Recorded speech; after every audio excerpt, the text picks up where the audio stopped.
All right. Good evening, everyone. Welcome to Manhattan Community Board Three's full board meeting for the month of January 2023. If I have not seen you or spoken to you, Happy New Year. Hope you had a good holiday. I know I'm feeling a lot better than I did at Christmas time, where I had another bout with COVID. That's what was happening last time we were on full board. So that beat me up for a little while, and I'm back to full strength now, thankfully. I'm going to go a little bit out of order today. Uh, just to get things going. I see our Assembly Member Epstein is on, and I'm anticipating Assembly Member Lee to come on as well. So I'm going a little bit out of order before I hit the public session. So I know Assembly Member Epstein has to uh, go quickly. So Assembly Member Epstein, go ahead with your report. Thank you, Paul, and for those I haven't seen as well, Happy New Year, Happy Lunar New Year. We just started for celebrating this weekend. I hope everyone is doing well or the best they can. I, like Paul, just we're getting over COVID. I had it about 2 weeks ago. I blame Albany because we go to way too many events up here and see too many people, but I'm on the mend, so I think all is good. I just want to quickly just kind of give people a quick update. First thing is, I know the board had a meeting with Mount Sinai to talk about New York Eye and Ear just a couple of weeks ago, and the state health department is reviewing their certificate of need this Thursday. So I've already written a letter saying we need to slow the process down. We had no public hearing except that one committee meeting at CB3. This is going to impact 50,000 people if they close that facility or combine the CON. And it is a real concern. I know for me, and I'm sure for a lot of people here on CB3, it's really critical that we have that facility. That I don't know about other people, but I have had family members use that facility. My daughter, my wife have had surgery there. It's really been a real important thing for our community, and we want to make sure that we don't get services reduced because they want to break up the building and potentially sell the property. So I would encourage CB3 if possible to submit something in writing and supporting the request from some of our local electeds and supporting the request from many people about how important the New York Eye and Ear. We have a letter that's been signed by the Manhattan Borough President, myself, Assemblymember Glick, Assemblymember Lee, I think Senator Kavanaugh, Senator Hoylman, and Councilmember Rivera, all concerned around the loss of services at New York Eye and Ear. Quickly, this weekend was the 50th anniversary of Roe, and since the Dobbs decision, we've been in a really tough spot around the country. Over 20 states now have severe restrictions on reproductive care. I've had a bill since 2019 allow all college campuses, all senior and community campuses to have access to medication abortion for their students. In the state of the state from the governor 2 weeks ago, she included that in her state of the state. So the hope is that we can get this bill passed this year and really have access to reproductive care. It's not meaningful if you have a right to reproductive care if it takes you have to drive 80 miles to a local health care provider, and that's what we see around our states. Another thing is I've been working on a bill for legalizing basement apartments. So again, we saw a year and a half ago, 11 New Yorkers died because on Hurricane Ida, people living in basement apartments. We need a path to legalization. And that bill again has some traction this year, and it was in the governor's state of the state, and hopefully really important. In my newsletter that I think Chanel will share with you all, a couple of bills that we introduced, a new legislation around privacy. It's really important that we keep our privacy rights. So that's really important for folks who are then have some criminal justice bills that I've had for a while. People know last week the Senate rejected the Court of Appeals judge appointment for Judge LaSalle. And then, based on what Judge LaSalle's prior rulings, there were some serious concerns about his ability to serve as the chief judge. and I support the Senate's decision in rejecting them. And finally, people know my chief of staff, John Blasco, left at the end of the year, and he's now working for Congressman Goldman. And we've been able to get our new chief of staff, who's really been an internal transfer. Our legislative director, Jackson Fisher Ward, is now my new chief of staff. So I want to congratulate Jackson, and I hope people will be looking forward to working with him and with Chanel in our community. I'll say one last thing if I can. Redistricting is happening a lot. We did it 2 years ago. And then last year, the Court of Appeals threw out our lines. With the Independent Redistricting Commission now having hearings. Our hearing for Manhattan is early February. We're going to get to vote on new lines again for myself and for Grace and Deborah and the Assembly, as well as all the other Assembly members. We encourage people to come testify and really keep our community whole. It's really critical that people testify that we don't want our neighborhoods divided up, which is what happened a lot in the last redistricting. Thank you again. Happy to take questions if people have any. And I hope everyone does enjoy the new year. Assembly member, I believe you have one question from Carlin Chan. Go ahead, Carlin. How you doing, Harvey? I hear talk that the murals over at the Charas building has been bricked up. Any truth to that, or you know what's going on? Yeah, so yesterday we got notice that they were being bricked up. So people know over the last 6 months, we've seen a lot of young people going into the building and really doing potentially unsafe things. And we've asked landmarks in the city to make the building inaccessible. And unfortunately, they chose to close off. Good that they're closing off the building by bricking it up. But unfortunately, they are bricking it up and covering some of the murals. So we've reached out to the city to see if they can, obviously protect the building, but also not cover up murals. What people know, Charas, is that building's in foreclosure. Greg Singer has not paid back his mortgage, and so the bank is foreclosing on him. The courts have said that it's basically $100 million in debt that's owed to the bank. And we've been trying to get the city to come back and make an offer to purchase the property, working closely with our council member and our state senator to get it done. So please, get involved in that Charas fight. I see my colleague, Assemblymember Lee, is now on, sitting with the same wood paneling that I have right here. So we should welcome her in her new role. And again, if there are other questions, I'm happy to talk to you, or also hand it over to her, because I know she's running like the rest of us are running.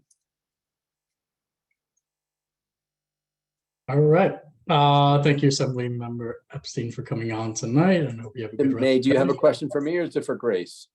May? Oh, May, I didn't see your hand up. I'm sorry. Go ahead. Sorry, I'm just putting my hand up and down. I'm always debating. So I just, hello, Harvey. I just wanted to mention, you had mentioned Mount Sinai, Beth Israel.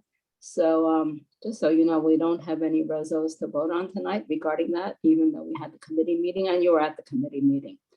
So you're probably aware of that.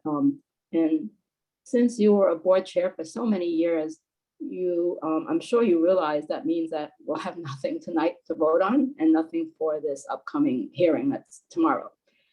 However, if you recall, there was a task force that all the elected officials participated in, and sometimes folks from your office came. So we are planning to ask to have that Manhattan Borough President's Task Force, revitalized, to meet again, because it hasn't convened since the current borough president has taken over. So I hope you, I'm sure you'll support that, and hope if they have the meetings, hope that you participate. Yeah. Well, I'm fully on board doing that. Or you send someone, I know you're in Albany half the time, so. Yeah, but I would also encourage the board at some point to at least take a position that the state education, the state health department and Mount Sinai slow down the process, right? We've had no public hearings on this. The only hearing we're having is on Thursday morning in the state health department. And that's just they came to one community board meeting. I think we really need to know, more importantly, the 50,000 people who go to this facility, half of them are seniors, a lot of them from our communities, that Grace and I and Deborah represent, what impact this is going to have. And I 100% support the borough president starting that up again, now focused on eye and ear instead of Beth Israel, because in theory, we won the Beth Israel fight. But I do think in the interim, we got to slow this process down, because if they get the 2 approvals for the 2 CONs, the certificate of needs, we're going to be behind the 8 ball. So I would encourage the board, in all its wisdom, to find a way to say something in the very near future around how the importance is that this process gets slowed down, and then we engage in a deliberative process with the elected officials, the community board, and the residents of our neighborhood.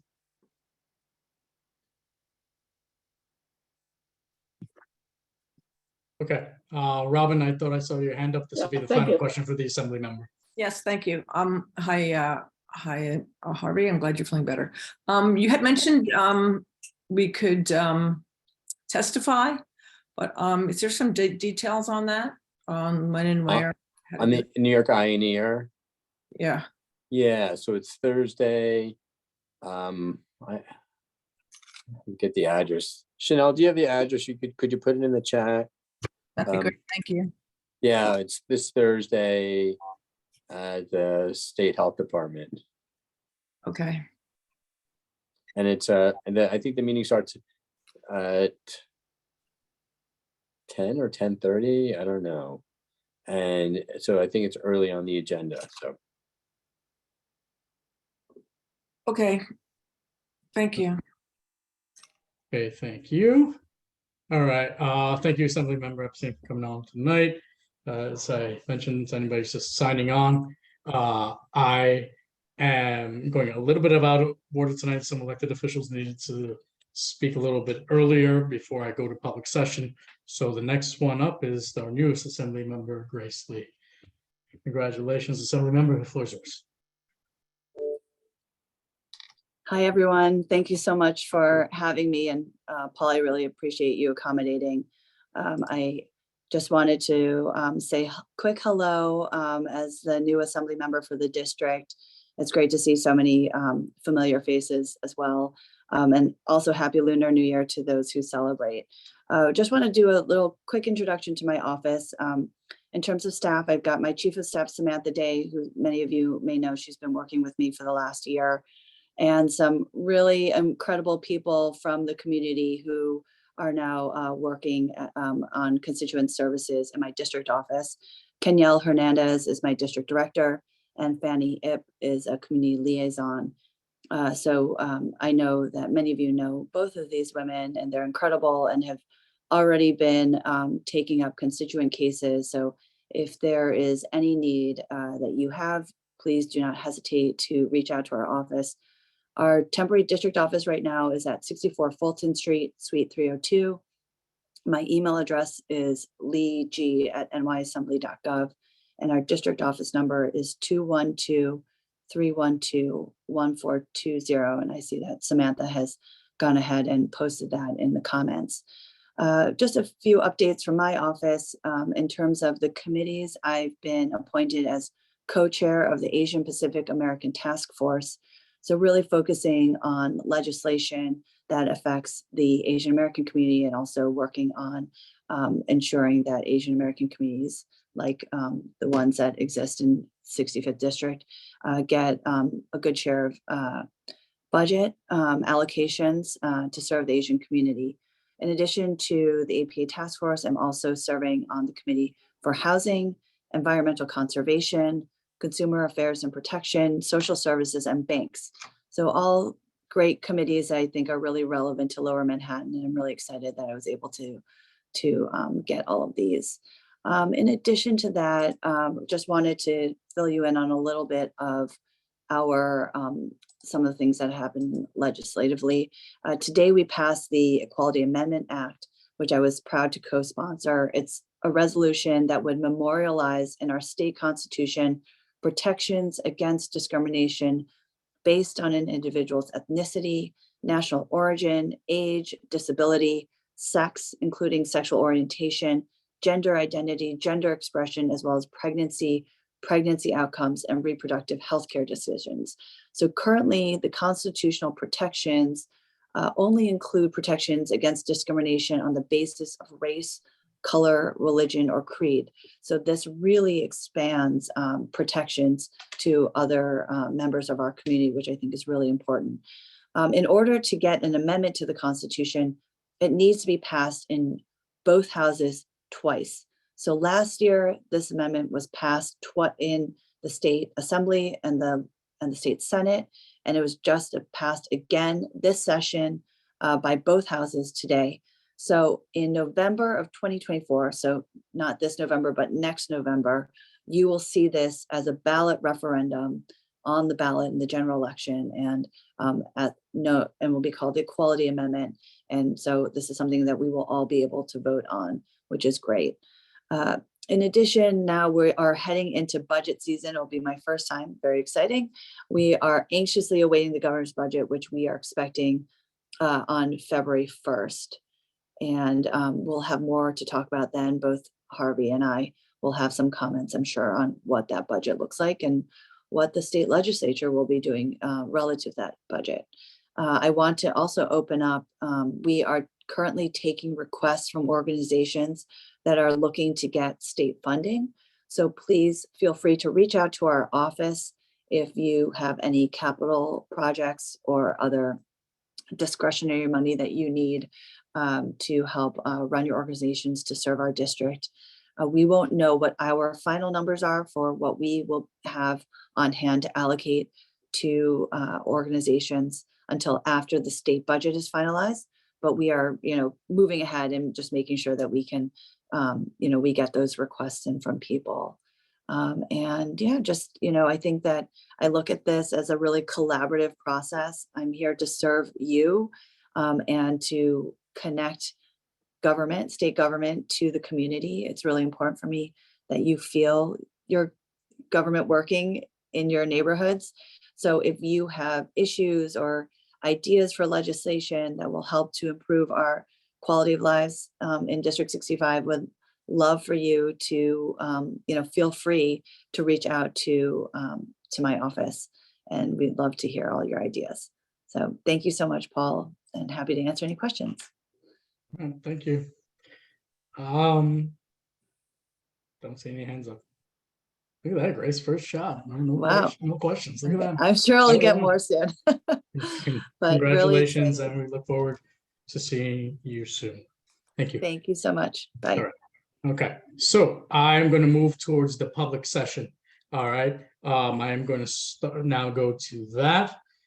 There is a presentation that is scheduled as the leadoff hitter for the public session, and that is David Mandel from the New York City Department of Cultural Affairs. Is David Mandel on?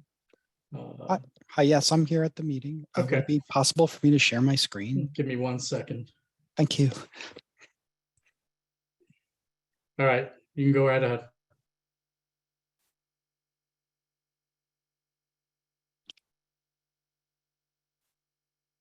Let's see.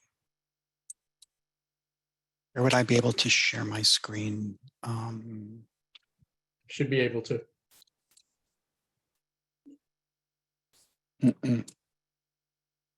Sorry, it's on the very bottom in the middle, share screen. No, I have raise hand and chat. Do I need to be a presenter possibly? No, you're given sharing capabilities. So I don't know what it's looking like on your end. Okay. I see just chat, raise hand, and the captioning settings. Should be to the left of that. At our end, I have a mute, and that's it. Well, Okay. I'm going to promote you to panelist. and There we see- go. Okay. Yeah, you needed to be promoted, I guess.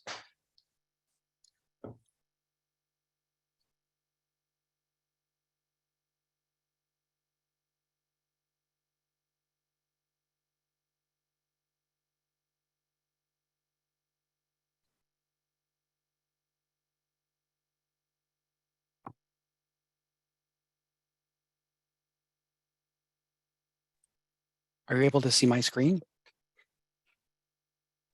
Yes, Okay, great. Well, good evening.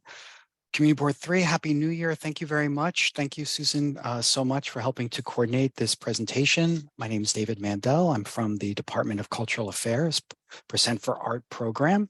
I'm here tonight to provide an update to the community on the upcoming Public Art Commission that is part of the 70 Mulberry Street reconstruction project.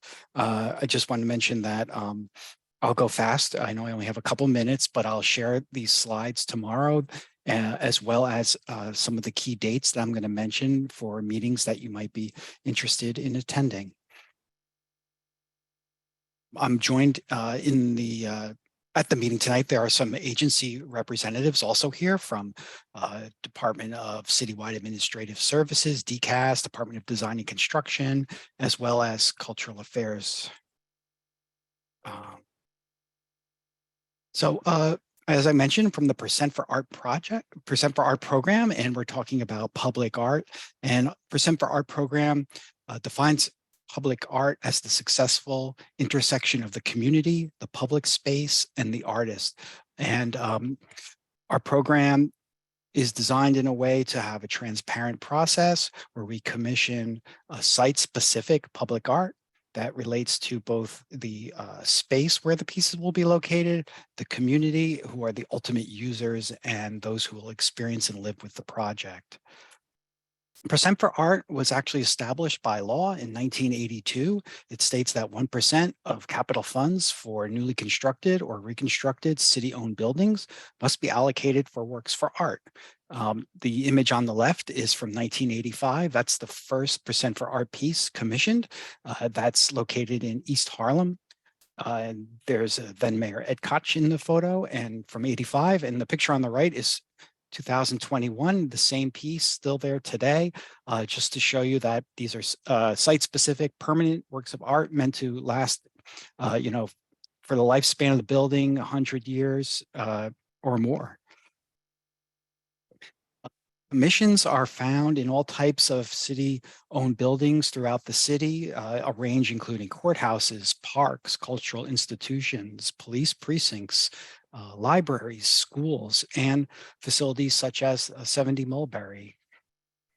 All of the images in tonight's presentation, by the way, are featuring Manhattan projects, in case you're interested to see. And they also represent a diversity of styles, artists, and materials and mediums.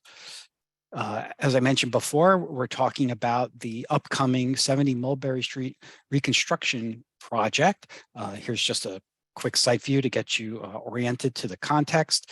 And Percent for Art program, we're involved early on in the capital project so that we can bring an artist on board to really be integrated in with the design build team so that they can play an important role in integrating their work into the project. I'll tell you a little bit about what is the process for selecting an artist.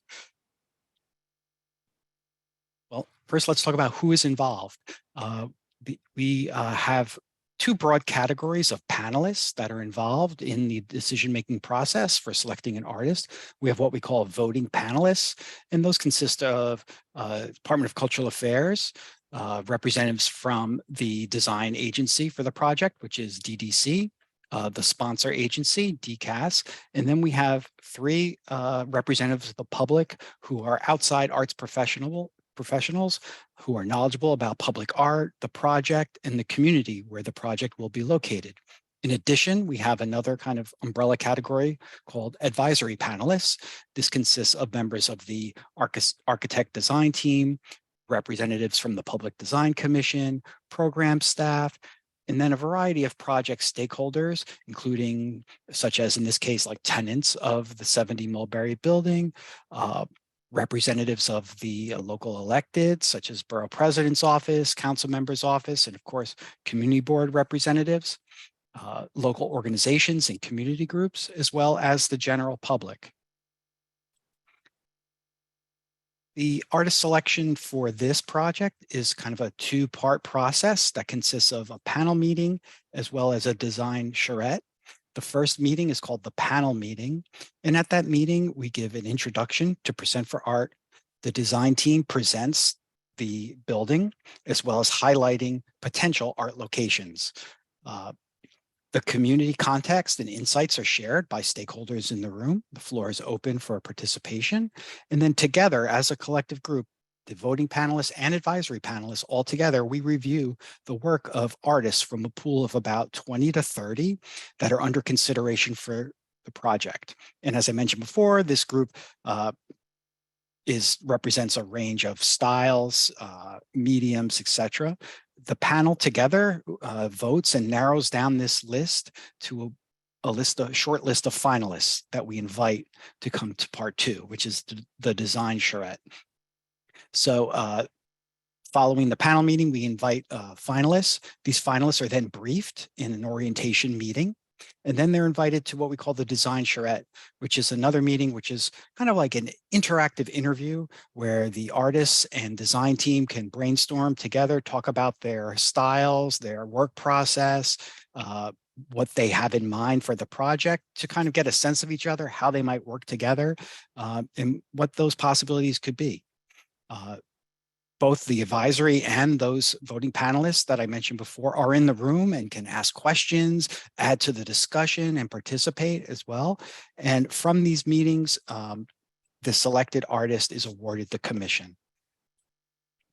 There are some key milestones where there will be community board engagement. We always go to the community board at the kickoff of a project, which is why we're here tonight, to let you know we're starting this process. You're invited to the first panel meeting, which is going to take place virtually February 22nd. Then about a month later, we have the design charrette, which is a 2-part meeting over the course of 2 days. That will be March 22nd and 23rd. And following the artist selection, they go into their proposal development, but we do come back to the community board again with the artists themselves who introduces themselves and also their proposed design. This is before anything is built or approved. Come back to the community board to present this and for your feedback and awareness. And then following the community board's approval and support of this project, it goes before the Public Design Commission. And this is all before anything is cleared to proceed with fabrication or installation. So a little bit about how you could participate in this process. As I mentioned before, panelists. As I mentioned, we have the voting panelists, which include arts professionals. If there's someone you know of representing an organization, art critic, art historian, curator that you would like to suggest, we encourage you to send us some information. We ask them to provide a short letter of interest, their email and phone number, so we could talk to them. But we're also here to solicit your participation as advisory panelists. Advisory panelists, we need to be 18 years of age and knowledgeable about community issues and interests where the project is taking place. So really, any neighborhood stakeholder is more than welcome to join. For that, just would like you to please send a name, email, general affiliation, and that way we can send a calendar invite to come to the meeting.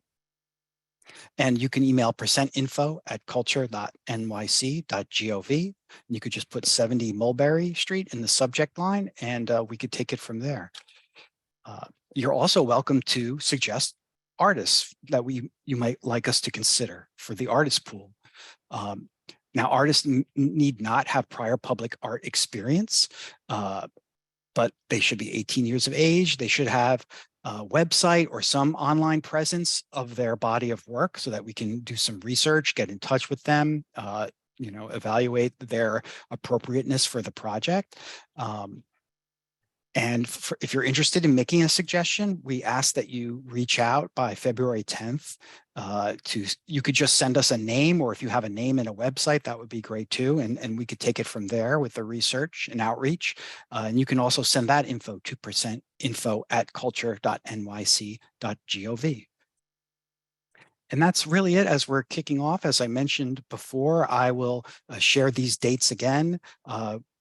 And these slides, I'll share those via email as a PDF, and you can reach out with any further questions, with suggestions, and also with anyone who'd like to join us for the meetings.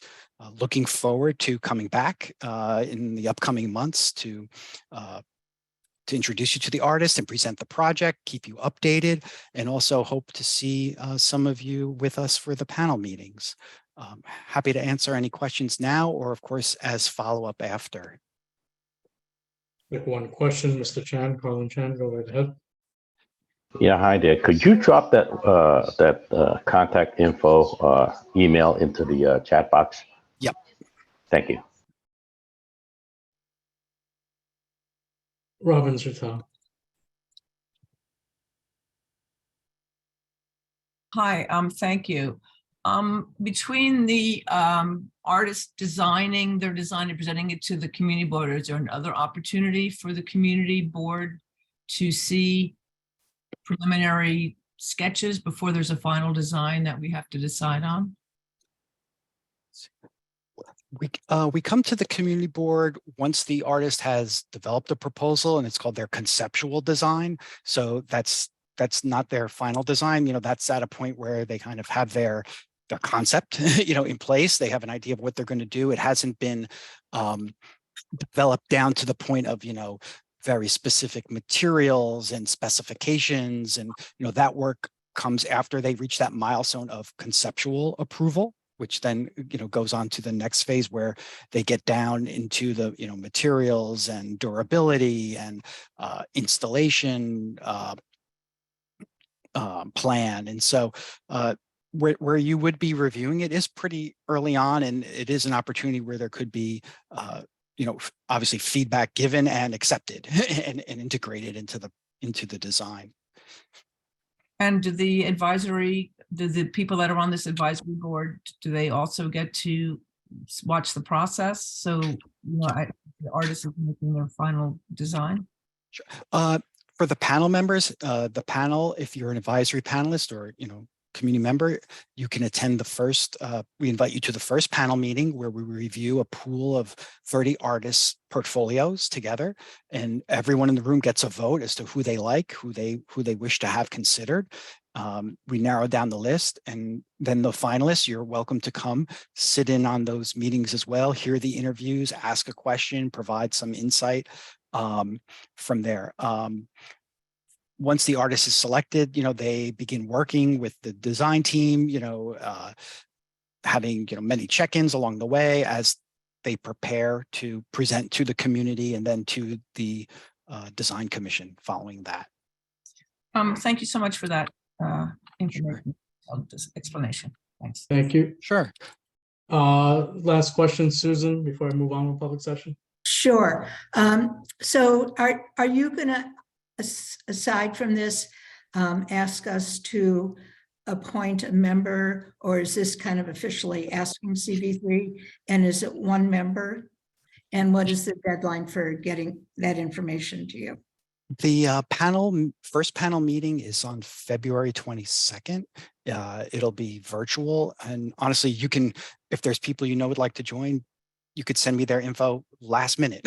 That's as easy as me sending a link. You know, I'm just asked if you could give me the name, email, and, you know, just who they are, who they might be affiliated with, just so we know who's coming to the meeting for introductions. But artist suggestions, we're asking February 10th, if you might know someone that comes top of mind. That way we have time to do some outreach, you know, do the curatorial work of researching their portfolio, et cetera. So in the past, community board has officially had one person on the advisory panel. Is that what you're talking about? Or? You can send more than one person, you know, that's a community board member for sure.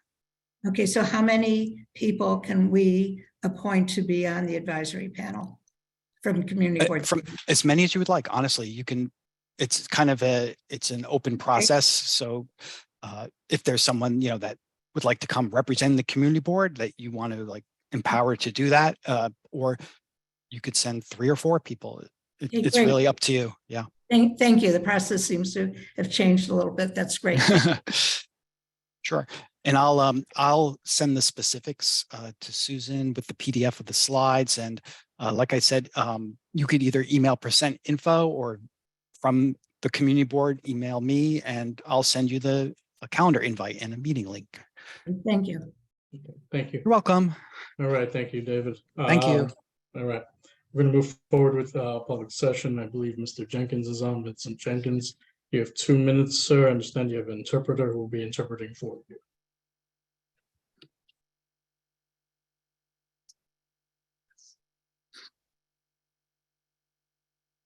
I just have a question for the designer. If you can email the designer, that'd be appreciated. The email, I believe, was posted in the chat.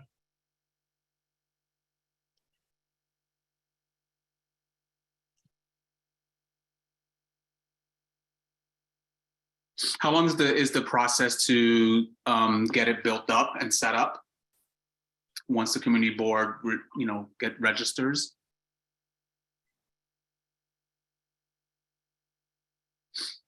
Once the design and the artist is picked, how long is the full process?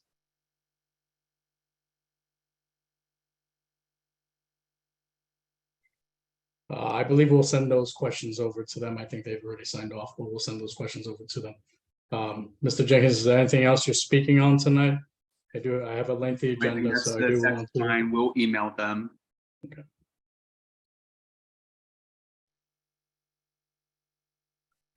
Thank you.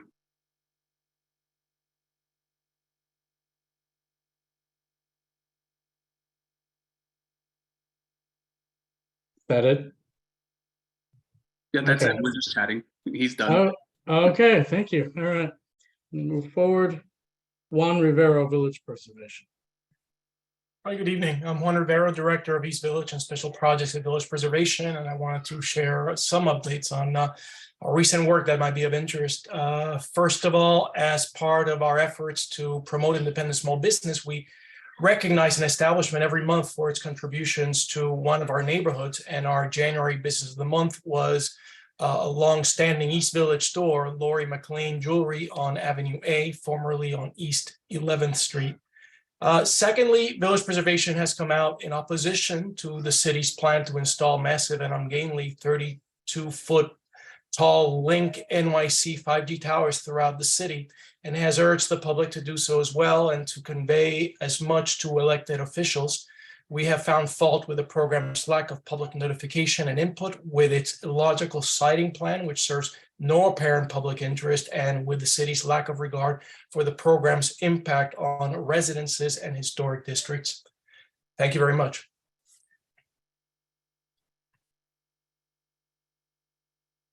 Thank you, Juan. Liz, is that a hand up or is that accident? No, No, go no, ahead. that is, it's related to that community member's question, and it's aimed at Susan.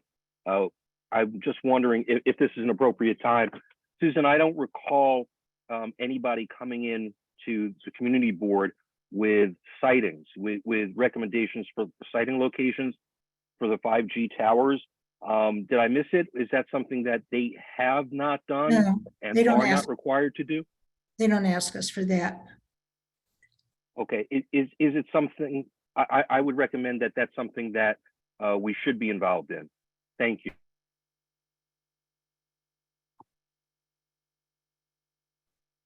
Thank you, Lee.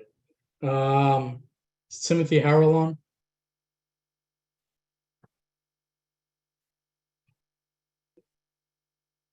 Negative. I'll come back to that person. All right, there's a few board members who've asked to speak tonight. Laura Lugo.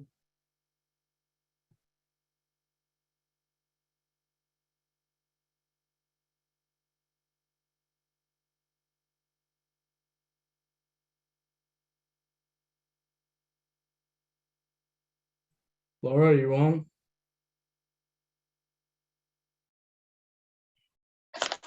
Apologies. Can I be heard? Yes, you have 2 minutes. Hi, thank you guys. So I just wanted to speak real quick, personally, just to ask that CB3 consider asking NYCHA to come back and do a more thorough presentation on what RAD is, PAC is, and the trust, with what just happened at Seward and Hernandez and Meltzer, where a lot of the residents weren't aware of the conversion taking place.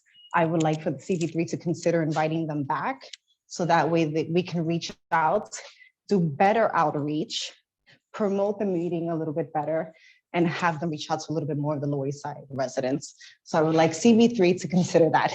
Sorry, I'm out of breath. I was running somebody downstairs. Thank you. Thank you. And catch your breath now.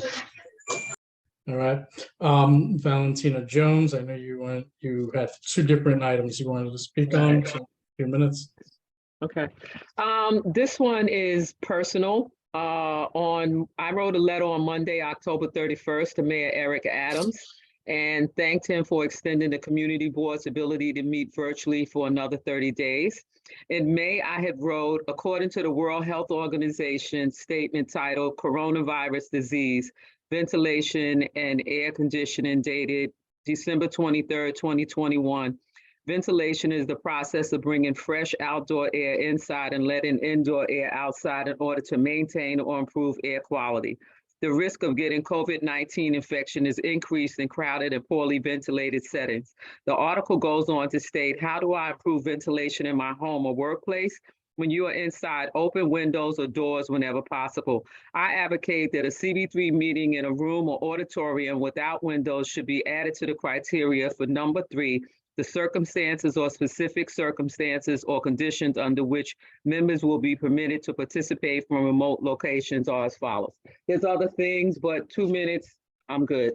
Okay, the other thing is on behalf of the Lower East Side Power Partnership, we followed up on measures outlined in a letter that was sent to people including Carlina Rivera in November of 2019 concerning the East Side Coastal Resiliency Initiative.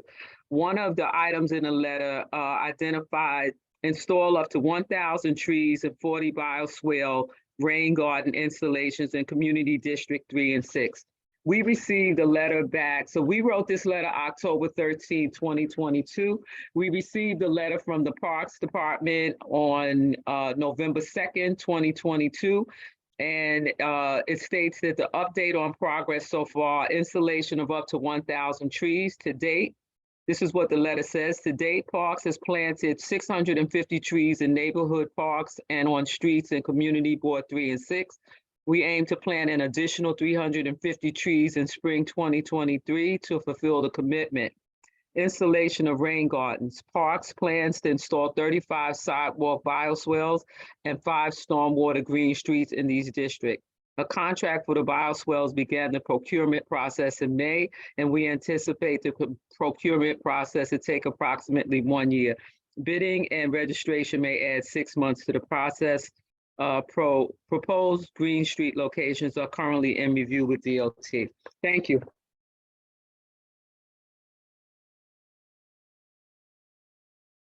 Thank you, Val. All right, is Sue Peters on? She is. Just 2 minutes. Can you hear me? Yeah, go ahead. You have 2 minutes. Oh, great. Thank you. My name is Sue Peters. I'm from a local group called New Yorkers for Wired Tech. And we've been appearing before various community boards, trying to get the word out about these jumbo wireless antennas that are 32 feet tall and house at their top 3 or more antennas from different telecommunication companies. And I want to tell the board and request if you could send the invite. I have an invite tomorrow at 6:30. Queens Community Board 1 is having a very important presentation about this issue. And they're going to have first a presentation by the New York City Department of Technology, along with the telecom. And after that, there will be guest speakers to talk about the effect of this wireless transmission on the health of the community. The speakers are Theodora Scarato from Environmental Health Trust, Odette Wilkins from a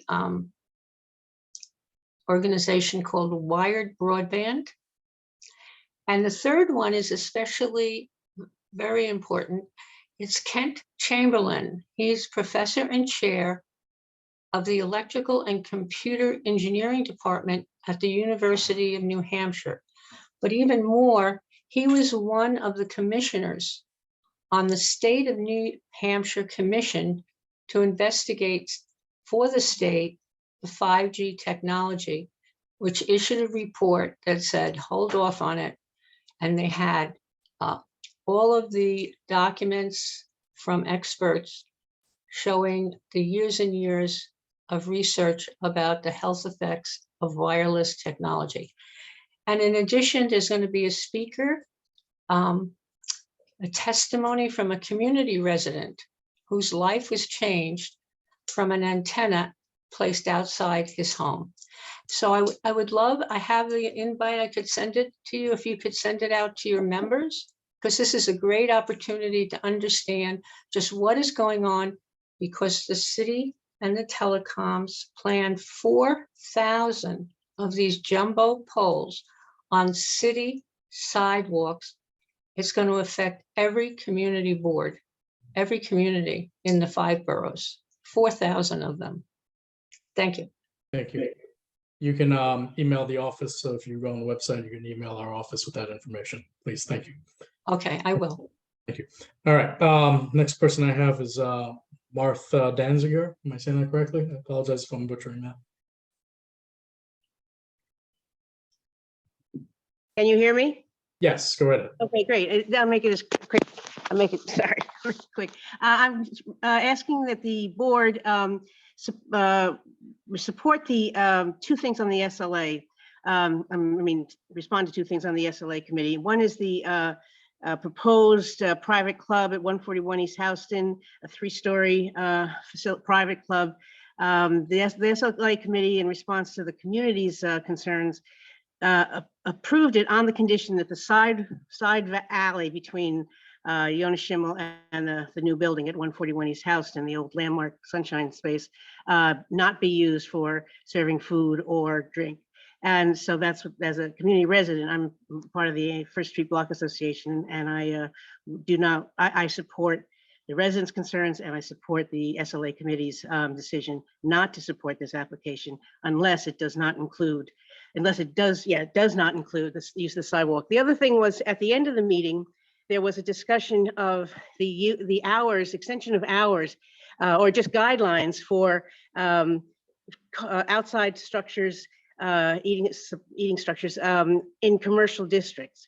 And it went from sort of a specific discussion about the Bowery Hotel that originally had longer hours, for when these uses were licensed by Department of Consumer Affairs, but now with when that was power was given to the Department of Transportation, the hours were cut back, and the Bowery Hotel was asking that the SLA committee sort of grandfather them into the longer hours.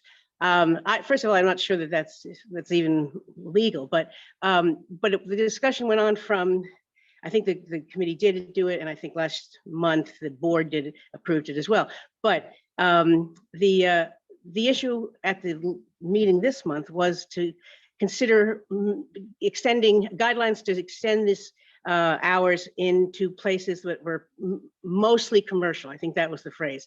And one of the places that was suggested was, well, 3. There was Bowery, there was 14th Street, and there was East Houston. And we had just had a long discussion about the noise that outdoor facilities impact on residential, even in commercial. Most of our areas have commercial ground floor, and then the rest of the building, the structure is residential. So I would like to ask the board members to table this, send it back to the committee so it can be posted on the agenda specifically with the committee's plan to recommendation or guidelines that include increasing hours, which I'm not sure they can even do, since it has to be, there was no clarification of DOT's current regulations. And also, so the public can see that the committee is considering and is recommending to the board that the hours be extended on any structure, even if it's in a mostly commercial area. I would be against it. I frankly am against these structures because I think they favor one industry over another. But if it's going to happen, and if DOT is not taking action, Okay, Martha, I'm sorry, you're way over. that's two all right. minutes. It's all Thank you. right. All right, I'm gonna next speaker. It's Robert Graff.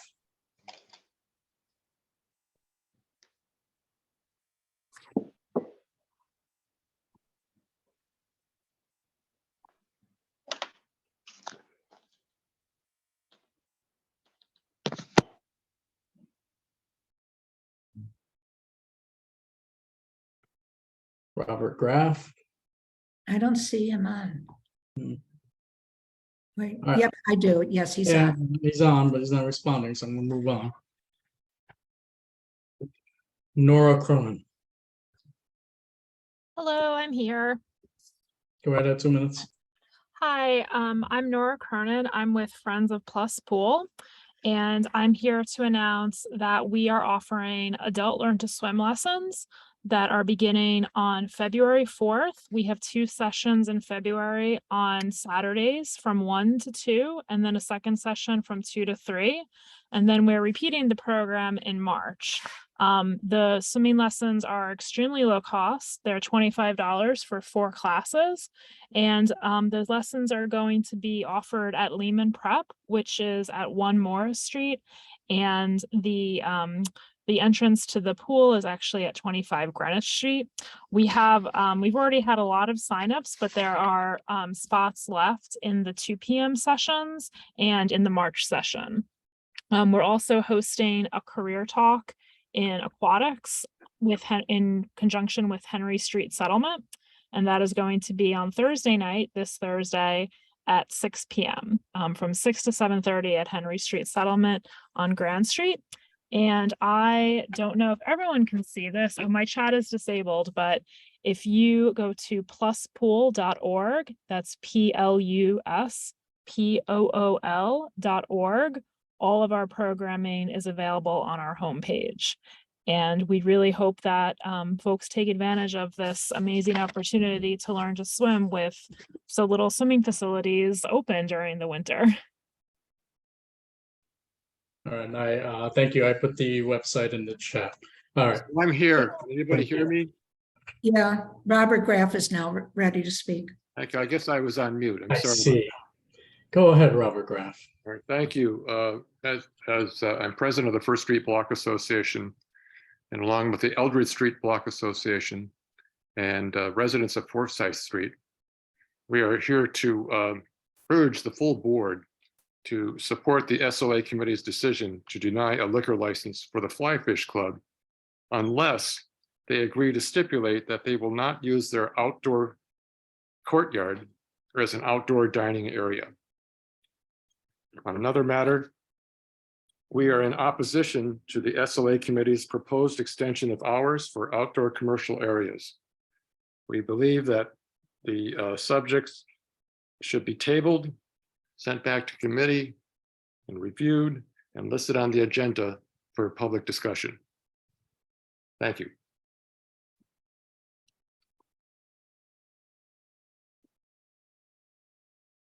All right, thank you. Right, we only have a few more. We had a lot of people who signed up for public session this month. Happy 2023. Gabriel Woodhouse from Project Renewal. It's Gabriel on. Yeah, hi, good evening. My name is Gabriel Woodhouse. I'm the program director for Project Renewal. We're located on 83rd Street, and we are across the street from 5 East 3rd Street, which is a proposed siting for a cannabis dispensary. And we just wanted to recommend to the full board our opposition to the siting of that dispensary. Project Renewal has been in this community for more than 50 years. And we very strongly support the social equity goals for the new cannabis industry, but we strongly oppose siting a dispensary right next to 2 shelters where we provide treatment and support to nearly 300 clients altogether. And we have a substance use treatment program, an OASIS licensed program in that facility on 83rd Street. And it's, our clients really could be triggered by the siting of a dispensary, much like they would if it was a liquor store or some other kind of place where you could, obtain mood altering substances. And, there's a lot of concerns from our perspective. Many of our clients are on parole and they have restrictions around some of the guidelines for what their conduct must be to comply with that parole requirement.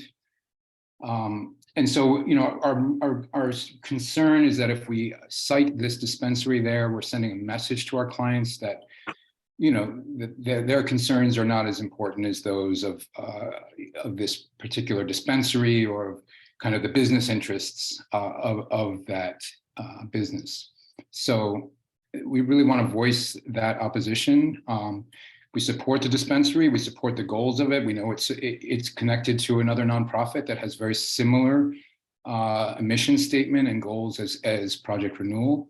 But citing it right across the street from our treatment program is definitely, it's putting, it's denying the priorities of our clients and the wellness that we are trying to promote for them.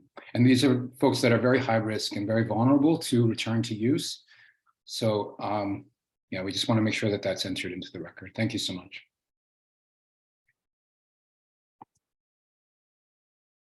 Thank you. All right, Luis Abreu. Hi, good evening, everyone. I'm a colleague of Gabriel Woodhouse. I also work out of 83rd Street.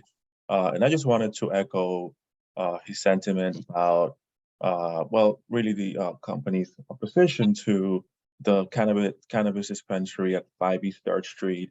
While we wholeheartedly support, like Gabriel mentioned, its goals and purposes, we just think it's the wrong location. And just to provide some quick context, Project Renewal has been in this location for over 50 years, and we served, the underserved homeless and formerly homeless population. We see people enter our reentry shelter programs, obtain housing, engage in our robust health clinics, regain their health, and obtain employment. At the two substance use programs that are located at 83rd Street, we have one is a rehab, it's incorporated into the same program, it's a rehabilitation and stabilization. And there's one on the first floor that's an outpatient program. The two shelters, 333 Bowery and 83rd Street, cater to exclusively a male population, including the substance use program. The outpatient program on the first floor, however, also services females, including pregnant women. So, a lot of these clients have comorbid and polysubstance use disorders, most including opioid and cannabis use disorders and histories of trauma. Most of our clients are composed of minorities, minority groups, Blacks and Hispanic, males and females, that as formerly mentioned, are not only homeless and have severe health issues, but also engage in high-risk behaviors, including chaotic drug use, and they also lack family support. Our programs are pivotal for their social, mental, and physical health. And one of the most important aspects of working with people experiencing trauma is safety. And, providing an immediate environment that is protected of any triggers that could be detrimental to their treatment and health. We believe that the location of this dispensary is just, wrong at this particular site, just a few feet away from us. And it's a direct threat of our clients' health, and potential of being triggered in this environment is very high. Thank you for your time. All right, thank you, Mr. Abreu. I don't see anybody else from the public session so that means we will move on from public session. All right, it was a long one today. Thank you everyone for bearing with me. All right, let's now go to our elected official reports, Mayor Adams' office. Oh, crickets, 0 for 1. Public Advocate, Jumaane Williams. 0 for 2. Controller Lander. 0 for 3. It's not a good batting average. Borough President Levine's office, I believe I saw Yi on. Yes, There I'm you go. here. Go ahead. Hi, everybody. How's everybody going? First of all, I want to say Happy New Year to everybody, and also Happy Lunar New Year to those who celebrate. So this past Sunday, Borough President and I are honored to join the Chinatown community for Lunar New Year events. And I also saw Paul and Susan at the CCBA event. So, so wish you all a happy and the prosperous year of the rabbits. So first of all, I want to say that the mayor issued emergency executive order 315, which extends the COVID-19 emergency declaration for 30 days through February 19th, 2023. And as always, we'll keep you updated on any extensions. And we are currently accepting community board applications. If you are up for reappointments, if you want to have your voice heard, if you are invested in your neighborhood, and you want to make a difference in civic government, please apply. There's a direct link on our website, and the deadline is March 17th. I'm also thrilled to invite all of you to join our very first State of the Borough address on Tuesday, January 31st at City College, Shepherd Hall. And the BP will discuss the challenges we face and road ahead for our borough and the city. And the RSVP link is also on our website. And our office capital application grant will open next week with an application deadline of February 23rd, 2023. Currently, you can schedule allotted time to sit with our budget unit to discuss the application process and how best your organization or school can apply. I also tested positive 2 weeks ago, and glad I am coming back with full energy. But we are still facing a horrific pandemic at the moment, so please get boosted and get flu shot to keep you and your loved ones healthy. And one last thing about 5G towers. So our office sent a letter to the New York City Office of Technology and Innovation asking the city of New York to slow the 5G tower rollout unit. They examine key recommendations. A complete review of the city's overall 5G infrastructure programs and developing a strategy that prioritizes installation at sites using existing public infrastructure, including bus stops. Coordinating with all agencies, the use of city infrastructure for the advancement of our city's economy from electrification and sustainability to 5G, including the consumer-facing services that are utilizing the 5G infrastructure, such as Verizon, AT&T, and Spectrum, among others. Work with experts to identify alternatives, designs for future installations, and work with local artists and nonprofits to paint and otherwise improve. So that's all I'm going to report today. If anybody have any questions, I'm glad to answer. You do have two hands. I'll go with Herman and then Lee. Herman. I would just like to get an update on the term limit situation. What situation? I beg your pardon, please. Term limits. Term limits. Okay, term limits. Yes. I'm not familiar with that at the moment. I'll just get back to your office and answer your question. I'll shoot you an email. Do you have my contact information though? You could send the information to the board. Okay. That's fine with me. Okay, I'll find out about the answer and get back to you. Thank you. Lee Berman. Hi. Hi. Yesterday, it was revealed that your office contacted some community leaders with proposals for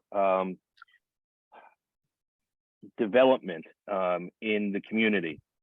And I'm wondering what the criteria is that your office is using for determining what sites are suitable for development in the community, where there are parts of the community that are already overburdened with lack of schools, lack of affordable health care, lack of quality transportation, and the like.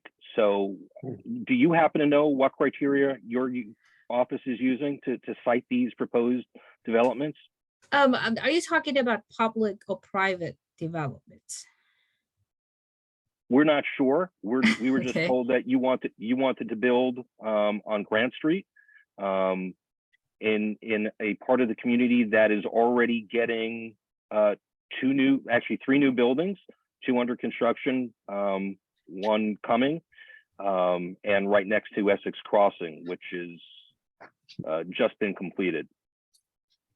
I'll have to ask our land use community about this question, but we do have a housing opportunity meeting on this coming Thursday at 4 p.m. If you would love to join, I would happy to send you a link.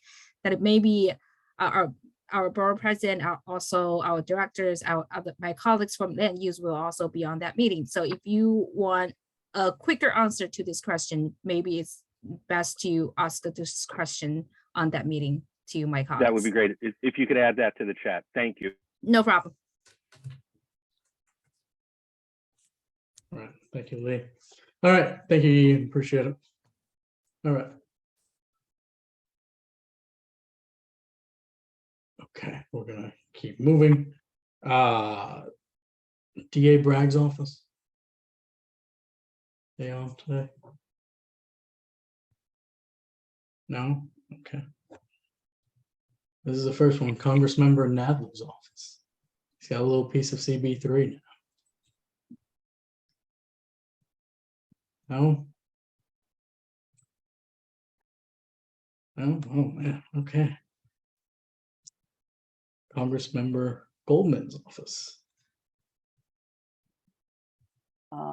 Hello, thank you, Paul. Go right ahead.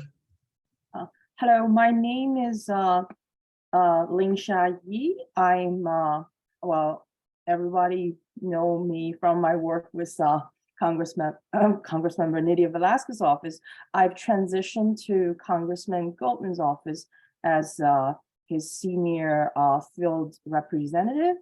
Congressmember Goldman is proud to be the new federal representation for the residents of New York Town, which includes all of Lower East Side and all of Community Board 3. There's a short delay in getting into our new district office, which we hope that we will move in by February. Our team has hit the ground running, getting to meet residents and serve our constituents. Our office, our Manhattan district office, will be at 290 Broadway, which is near City Hall. We, in addition, will also have a Brooklyn office in Park Slope. Currently, our staff, we're working remote, serving the constituents through phone and a website. So constituents who need to contact us could either call at 718-312-7575, or you could go to goldman.house.gov and just click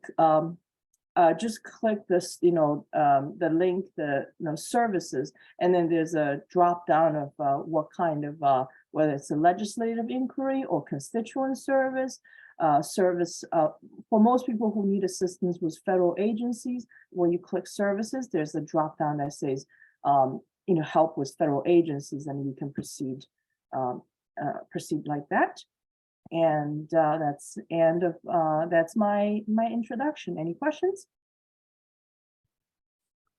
Don't see any. Welcome back. I know you're now representing Congressman Goldman's office, so thank you for sticking with us on CB3 and being our liaison. Thank you, Paul. All right, thank you. All right, move forward. Assemblymember Glick's office. Thank you, Paul. I am dropping the link to our CB3 report in the chat. Unfortunately, the assembly member could be here today, but I wanted to give 2 updates about the progress that we have so far. As Assemblymember Grace Lee had mentioned earlier, the equality amendment passed today, the resolution in the assembly.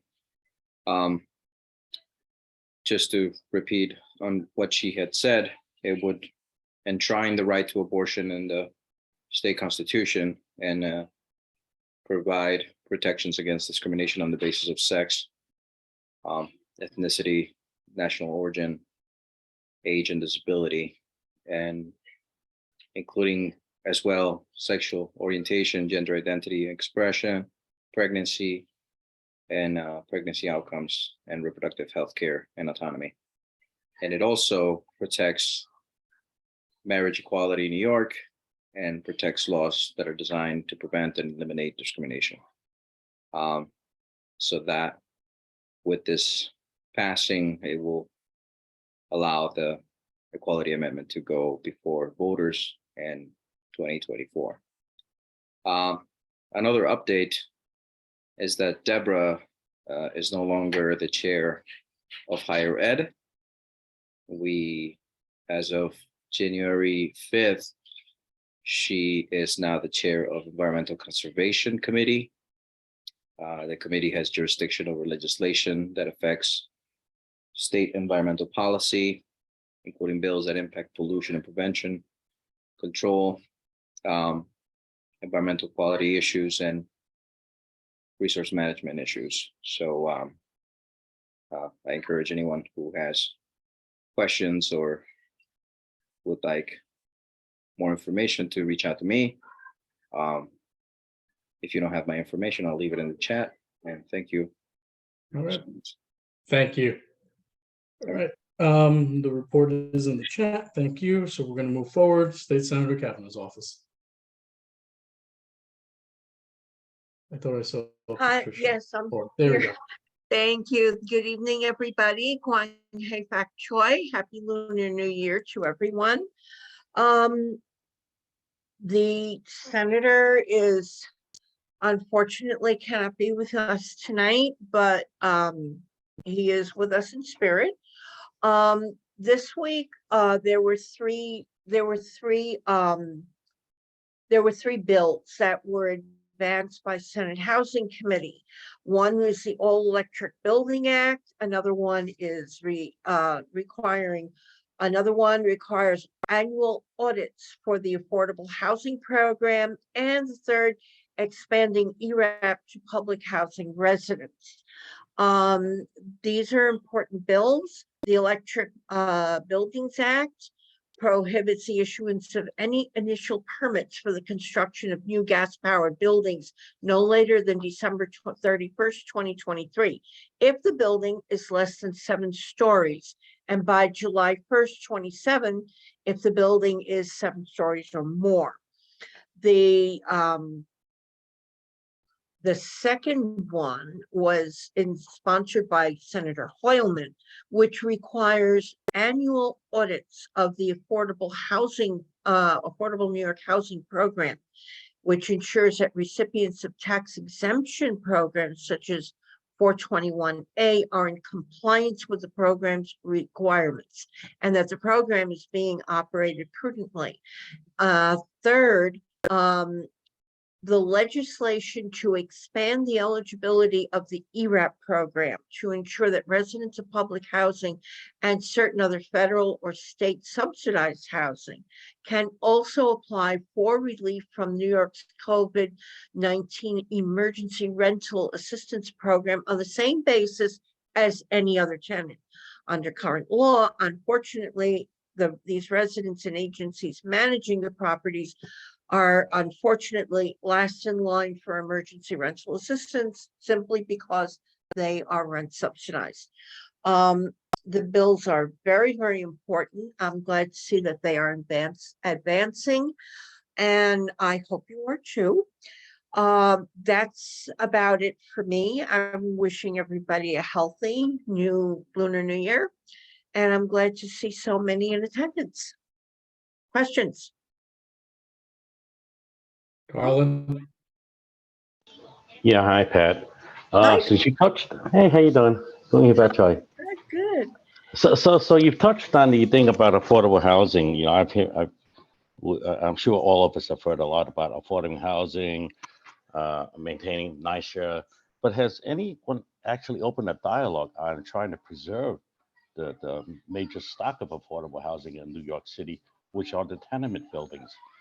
Most of these are built about a century ago, and the electrical needs are, we're talking 10 watts, 10 amps per apartment unit. In current needs, you need 75 to 100 amps per unit. I mean, you need to upgrade and maintain the current stock of affordable housing instead of trying to build new ones. But no, I don't see any like they're trying to open that conversation. You think you're I will boss find wanna- out. I will find out for you. I've heard of such conversations off the top of my head, but I don't want to give you any incorrect information, but I will find out.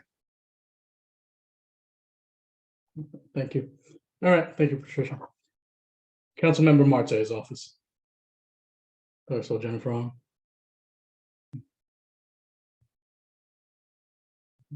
There you go. Oh, your sound's not working. Can't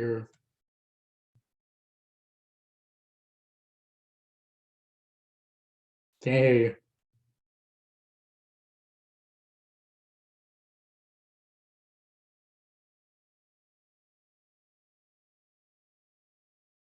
Nope. If you have a board report, you can put it in the chat, and if anybody wants to contact you, we can, but I think you're just having issues with your sound on your end.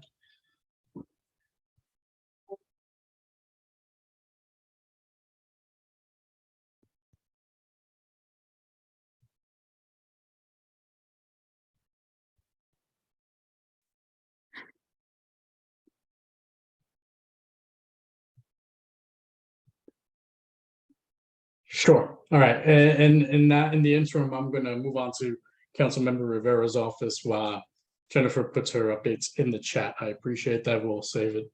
All right. Go ahead, Julio, if you're on. Hi, everyone. I hope everyone's doing good.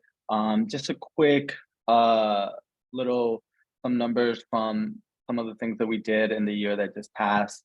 Our office completed over almost 3,000 cases with the top agencies with NYCHA, Department of Transportation, Department of Housing and Preservation and Development, NYPD, Department of Homeless Services, and Department of Health and Mental Hygiene. Councilmember Rivera was able to secure $16 million in capital funding with $2.1 million expenses funded directly to District 2. This is on top of the $400 million that council initiatives that she was able to secure as a member of the budget negotiating team, with $1.5 million for community land trust, $14.5 million for alternatives to incarceration, $1.5 million for sports training and role models for success, START, $1.8 million for young women's leadership development, and $3.75 million for workers cooperatives. If you guys have any for the community, if anybody needs services, you need help with any agencies, feel free to contact our office. I also just want to say that Councilmember Rivera has been really a leader in asylum seekers, and is specifically making sure that our schools and our communities having the resources. On December 19th and 20th, City Council had a committee of the whole. It was a 2-day with oversight on different city agencies on this issue. And Councilmember Kalina implored the city to demand more financial support from our state and our federal partners, just to make sure that our social safety nets in our local schools have the resources to provide social workers, language access, mental health support to all of our students across the board. And then I also want to go ahead and highlight that council members' bill, which is requiring the Department of Health and Mental Hygiene to make medication abortion available at no cost to patients at its health clinics, has rolled out last week with 4 clinics starting to give out medication abortion. And if you guys have anyone, we'll be more than happy to assist with any of those. I also want to go ahead and tell the community that we do have a RAT Academy in partnership with CB3 this Thursday. And you can sign up virtually, and you can contact our office if you have any questions. I also saw that Val talked about the trees. Our office is actually working trying to geolocate every tree that has been planted under the negotiations of ESCR. So it's going to take some time, but give us a couple weeks, and we'll give you exactly every location of every tree that the Department of Parks planted. And I will put my board report in, and if anybody has any questions, I'll be more than happy to take them. Julio, you do have two questions. I believe. Berman, go ahead. Hi, thank you. Thanks, Julio. Wondering if there's any update from your office on that pretty disgusting vandalism that was brought to your office's attention that occurred over at Baruch Housing just about 2 weeks ago. Do you know if there's any update from NYCHA as to when they're going to handle that? Yeah, thank you for bringing that up again. We've been working with our partners on this, and we've been, insistent on a fast recovery. They're being a little slow, which is disappointing, but we're going to continue to advocate to make sure that we get that graffiti removed. Go ahead, Susan. Thank you. So on the asylum seekers, I'm wondering if this is something your office can help with. There's several agencies that are involved in placing people for housing who are asylum seekers. I don't know, I think one's OEM and I forget the other one, and then one is DHS. And DHS is not doing this thoughtfully or looking at the people at all. And recently, they placed a number of children in PS 130 and 131. Well, 131 isn't so much of an issue, but 130, almost everyone there's either bilingual Chinese and English, but there aren't Spanish-speaking kids. And we have very close by tremendous number of empty seats in schools where, there is a lot of people speaking Spanish. I called the Mayor's Office of Immigrant Affairs. They agreed. It didn't make sense, but I haven't heard back. They said they would work on it internally. I haven't heard back since. I think it's too late for those kids. But if in the future, the people could be looked at where they would be most at home, or, be able to, adjust more easily, would be, I think, good if Carlina could help with that. Absolutely, I will flag this to our team. My colleague Eddie has been pointing on this, and we've been talking with DOE and just making sure that we are having these students be in appropriate schools where they have the appropriate resources. And if you want to connect about this tomorrow and see if there's still time to do something, might be a little late, but we might still be able to do something. We can do that, and I'll reach out with you. Okay, thank you. And just on top of it, the District 1 superintendent has told us that they have way too many empty seats because people are leaving the community because they can't afford the rents, and we need to fill those seats. I'll flag that for our team. Thank you. Mei Lee, last question. Oh, I have just a little bit, just a few more words to add to what Susan said, because I was going to ask about the same topic, but just about the schools and the asylum seekers. It's not so much the other kids in the school, it's also the resources that the school have. So it is true in School District 1, the staffing and the teachers are, there's a lot more Spanish language capacity there than some of the schools like, say, PS 130. No, PS 130 is an excellent school, but just in terms of the language needs right now, that's what's needed. Thank you. Thank you. Okay. I'll flag that. Thank you. All right, thank you, Julio. Now that's going to close out our elected official reports for January 2023. All right, let's move with roll call attendance. First attendance and approval of the minutes from November of 2022. Larissa, go ahead. Thank you, Paul. Roll call. David Adams, Yes.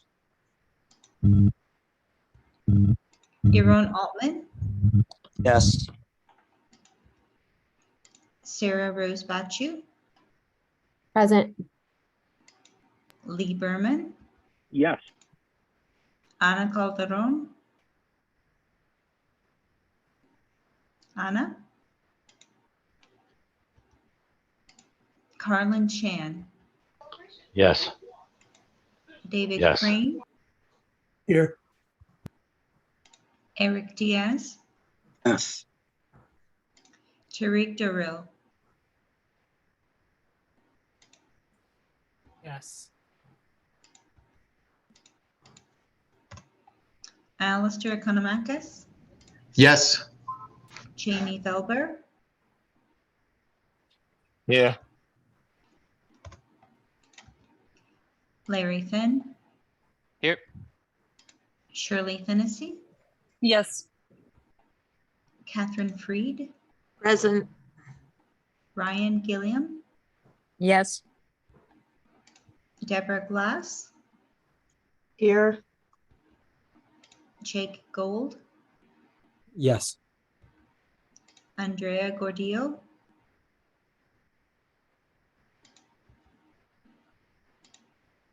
Keniel Hernandez, Here.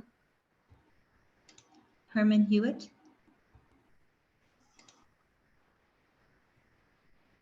Herman Hewitt.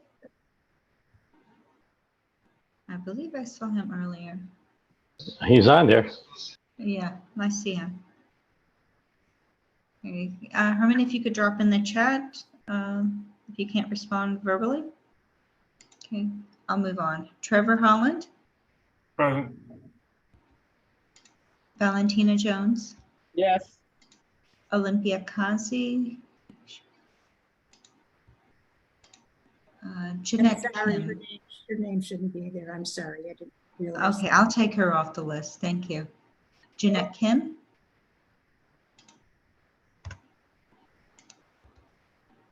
Michelle Coopersmith, Michelle. Here. Thank you. Mei Lee, Here. Wendy Lee, yes. Alicia Lewis Coleman, Alicia, I didn't see her on. thank you. Amanda Liu, Yes. David Louie, Yes. Laura Lugo, Yes. Paul Rango, Yes. Damaris Reyes, Yes. Richard Ropiak, Yes. Thomas Rosa,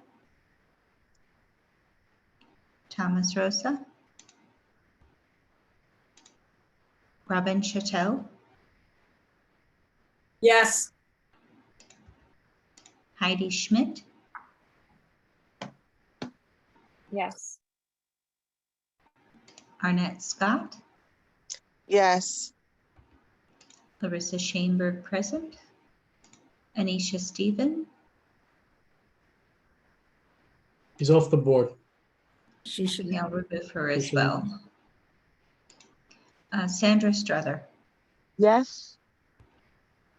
Daniel Tano, Present. Josephine Velez, Yes. Troy Velez, Yes. Thank you, got you. Rodney Washington, Yes. Joshua Waterman, Yes.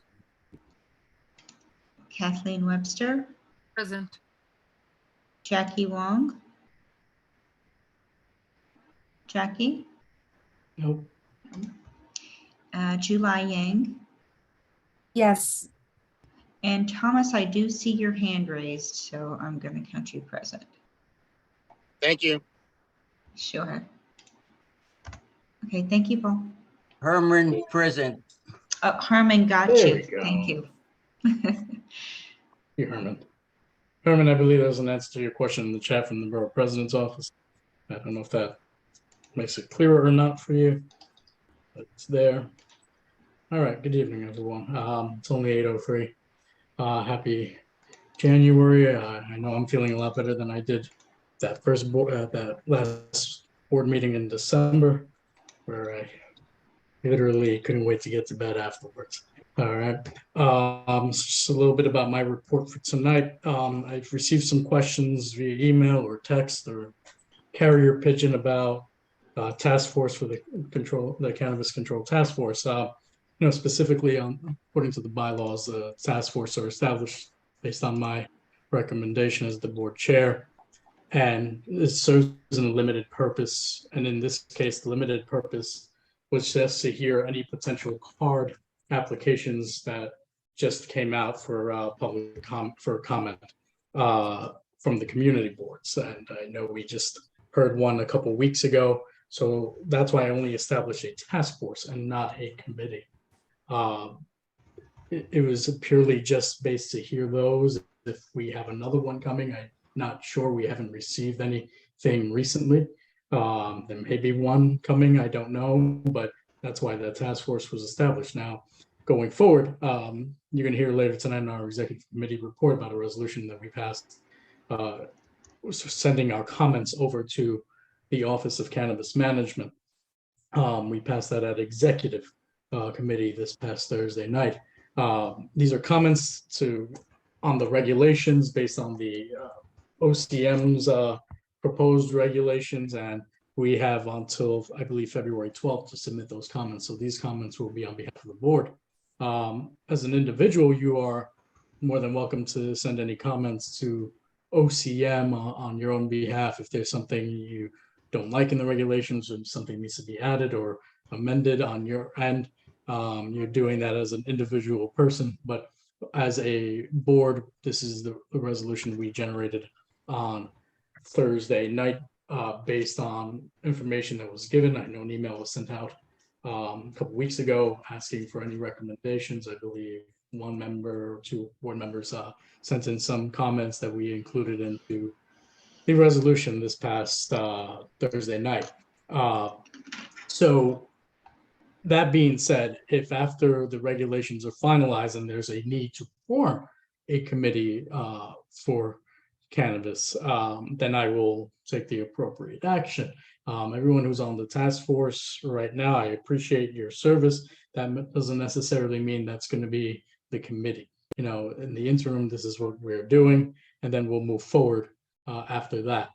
So once the regulations are finalized, we can make final decisions as to what the community board's role is going to be in all the cannabis licensing, whether it's dispensaries or on-site consumption or anything of that sort. I know the office, in particular, Susan, has been working very, very hard on this. It's taken up a majority of our time. I know I've jumped on meetings during my workday, which I generally don't like to do when I have all my students around, but because we're trying to get so much information to be best represented and in the best possible way, we're doing everything we can to get the best possible outcome. About whether or not OCM wants board comments or wants us involved, we don't know down the line as to what the regulations will actually say. They've built the regulations up as is. They're asking for comments. The common line they've used over and over again is we are building the plane while flying. So tons of fun. So that doesn't necessarily help us. We're doing our best to represent the community and Community Board 3. I know there's other community boards that may have decided to go the committee route already. I wanted to be a little bit more judicious in all of this and wait till the actual regs are finalized, which I'm assuming is going to be at some point during the spring, to know what exactly our role is. I know we're kind of not done with all of this in terms of how we're going to approach, but that's why I decided to go the task force route. It's very limited in its scope and temporary, because eventually I will probably recommend to dissolve it if we need to get there, and then move it into a committee format if we have to do that. All right, so that's a little bit about that. The executive order was once again extended, so I know Val alluded to it before. It seems like this executive order will get extended towards the end every month. So we'll be on Zoom in that time frame. That being said, some of our meetings are in webinar format. Some of our meetings have been in the regular Zoom meeting format. What we decided at executive on Thursday night was to move every committee meeting and every meeting going forward to a webinar format. It makes it a lot more streamlined for us as an executive committee, as committee chairs, to know how to run the meeting and how we're going to run it. It will make things a lot easier and streamlining, knowing who's signing up and whatnot. Doesn't let people take themselves off mute or anything like that. It makes things a lot more easier, especially when you're going to have some more contentious meetings where the public may show up and ask a lot of questions or have a lot of comments. This gives us a way to streamline all of that. As you noticed, we had the task force meeting in webinar format. The forum was also in webinar format, and I think it worked out very well. And I want to thank all the board members that came to the Cannabis Forum a couple of weeks ago. I hope that was informative. I believe OCM is doing some more forums for community boards and specifically, I believe Tariq posted the Instagram photo this morning of it, so you can be able to sign up through there or whatever the links that they recommend. If you're not following us yet on Instagram, please do so. I think Tariq can throw the handle in the chat at some point if you haven't decided to follow us. All right, it's only about 6 posts. It's not much to look through. All right, that's about it. So we are going to webinar format in the interim. I don't see the executive orders ending anytime soon. I believe we're going to be on Zoom for quite some time at this point until the open restaurants legislation gets passed. I believe this is being done in order to until all that stuff happens. That's about it. I'll take any questions in the interim. Deborah Glass, go right ahead. Hi, thanks. I had a question about the executive committee, the whole conversation about the cannabis dispensary. There's a comment that says establishments should not be allowed within 500 feet of a community facility that is either a substance use disorder treatment or recovery facility.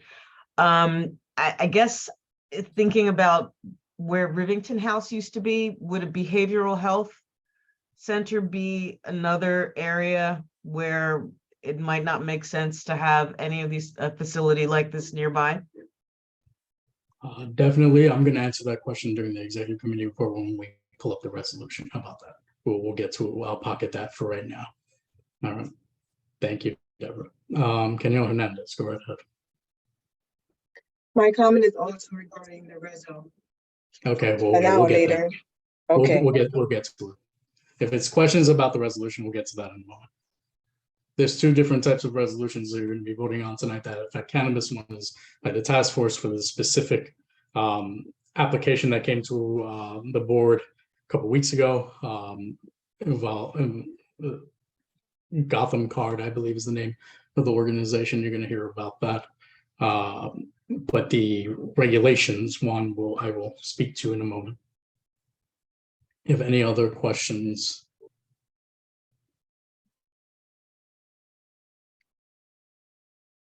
All right. Well, thank you, everyone. We will now move to the district manager's report. Sure, thank you. I just want to mention our Twitter and Instagram links are also on our website on the bottom right-hand corner. Most of the complaints coming to the office right now are regarding illegal weed stores, tremendous amount. Fortunately, there's a big change in enforcement happening. The city and state want to ensure that the legal stores are successful, which is difficult if lower priced illegal stores are competing. So both the city and the state are currently changing laws regarding enforcement. Right now, many of these stores are being raided by multi-agency groups. The products are being confiscated and the stores are being fined, but they're immediately reopened with new product. So we're hoping the new enforcement law should address this. Also, there's a lot of robberies in this store, and it's a drain on the short-staffed precincts to be stationed at all these stores. I'm still spending a lot of time, as Paul mentioned, researching the new cannabis regulations. There's just a lot when we ask questions. The answer is, I know you don't like this, but the answer is we don't know. Just yesterday, I was having a conversation with City Department of Health about the Clean Air Act, and I discovered that smoking is not allowed in service lines or waiting areas in front of schools, libraries, and other establishments, even if that place would otherwise permit smoking. Right now, Department of Health is looking into having their experts confirm this is true. I'm still getting complaints also about open restaurant sheds, but the sheds are generally not being used for dining. They're attracting garbage, rats, and being used as bathrooms. And I'm working with Department of Health to see how they can be involved in this as a public health issue, as well as sending the locations to DOT to prioritize removal. The agenda, we have an extra week in the month, this month, so the agenda will be published a week from tomorrow. As far as upcoming cannabis applications, we've been told by OCM there's nothing currently in the pipeline right now. Regarding the potential development from the Borough President's office, I was on a phone call. This is when Anisha was still chair. I don't remember if Jake was also on the call, but it was with the Borough President's land use. And I believe that all the potential sites that were being considered in Grand Street were sites that are already going to be developed as part of Essex Crossing. And the Borough President's office was concerned about maybe stepping those up to get them done faster. And my concern was, and I think Anisha agreed, was that with so much construction going on in the area, you can't have every site be under construction at the same time. There'd be no room for traffic staging, that sort of thing. I think that's almost it. Just one other thing I'll mention. Says, well, no, I'll just take any questions if there are any.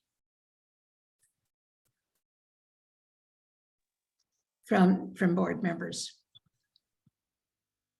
Can't raise my hand. Wait. Pardon? Oh, go ahead, Sandra. If you're trying to raise your hand, we hear you. Oh, I'm sorry. Yeah, Susan. Yesterday, the statement that was made about the building was about a new building, not one that was included in our MOU.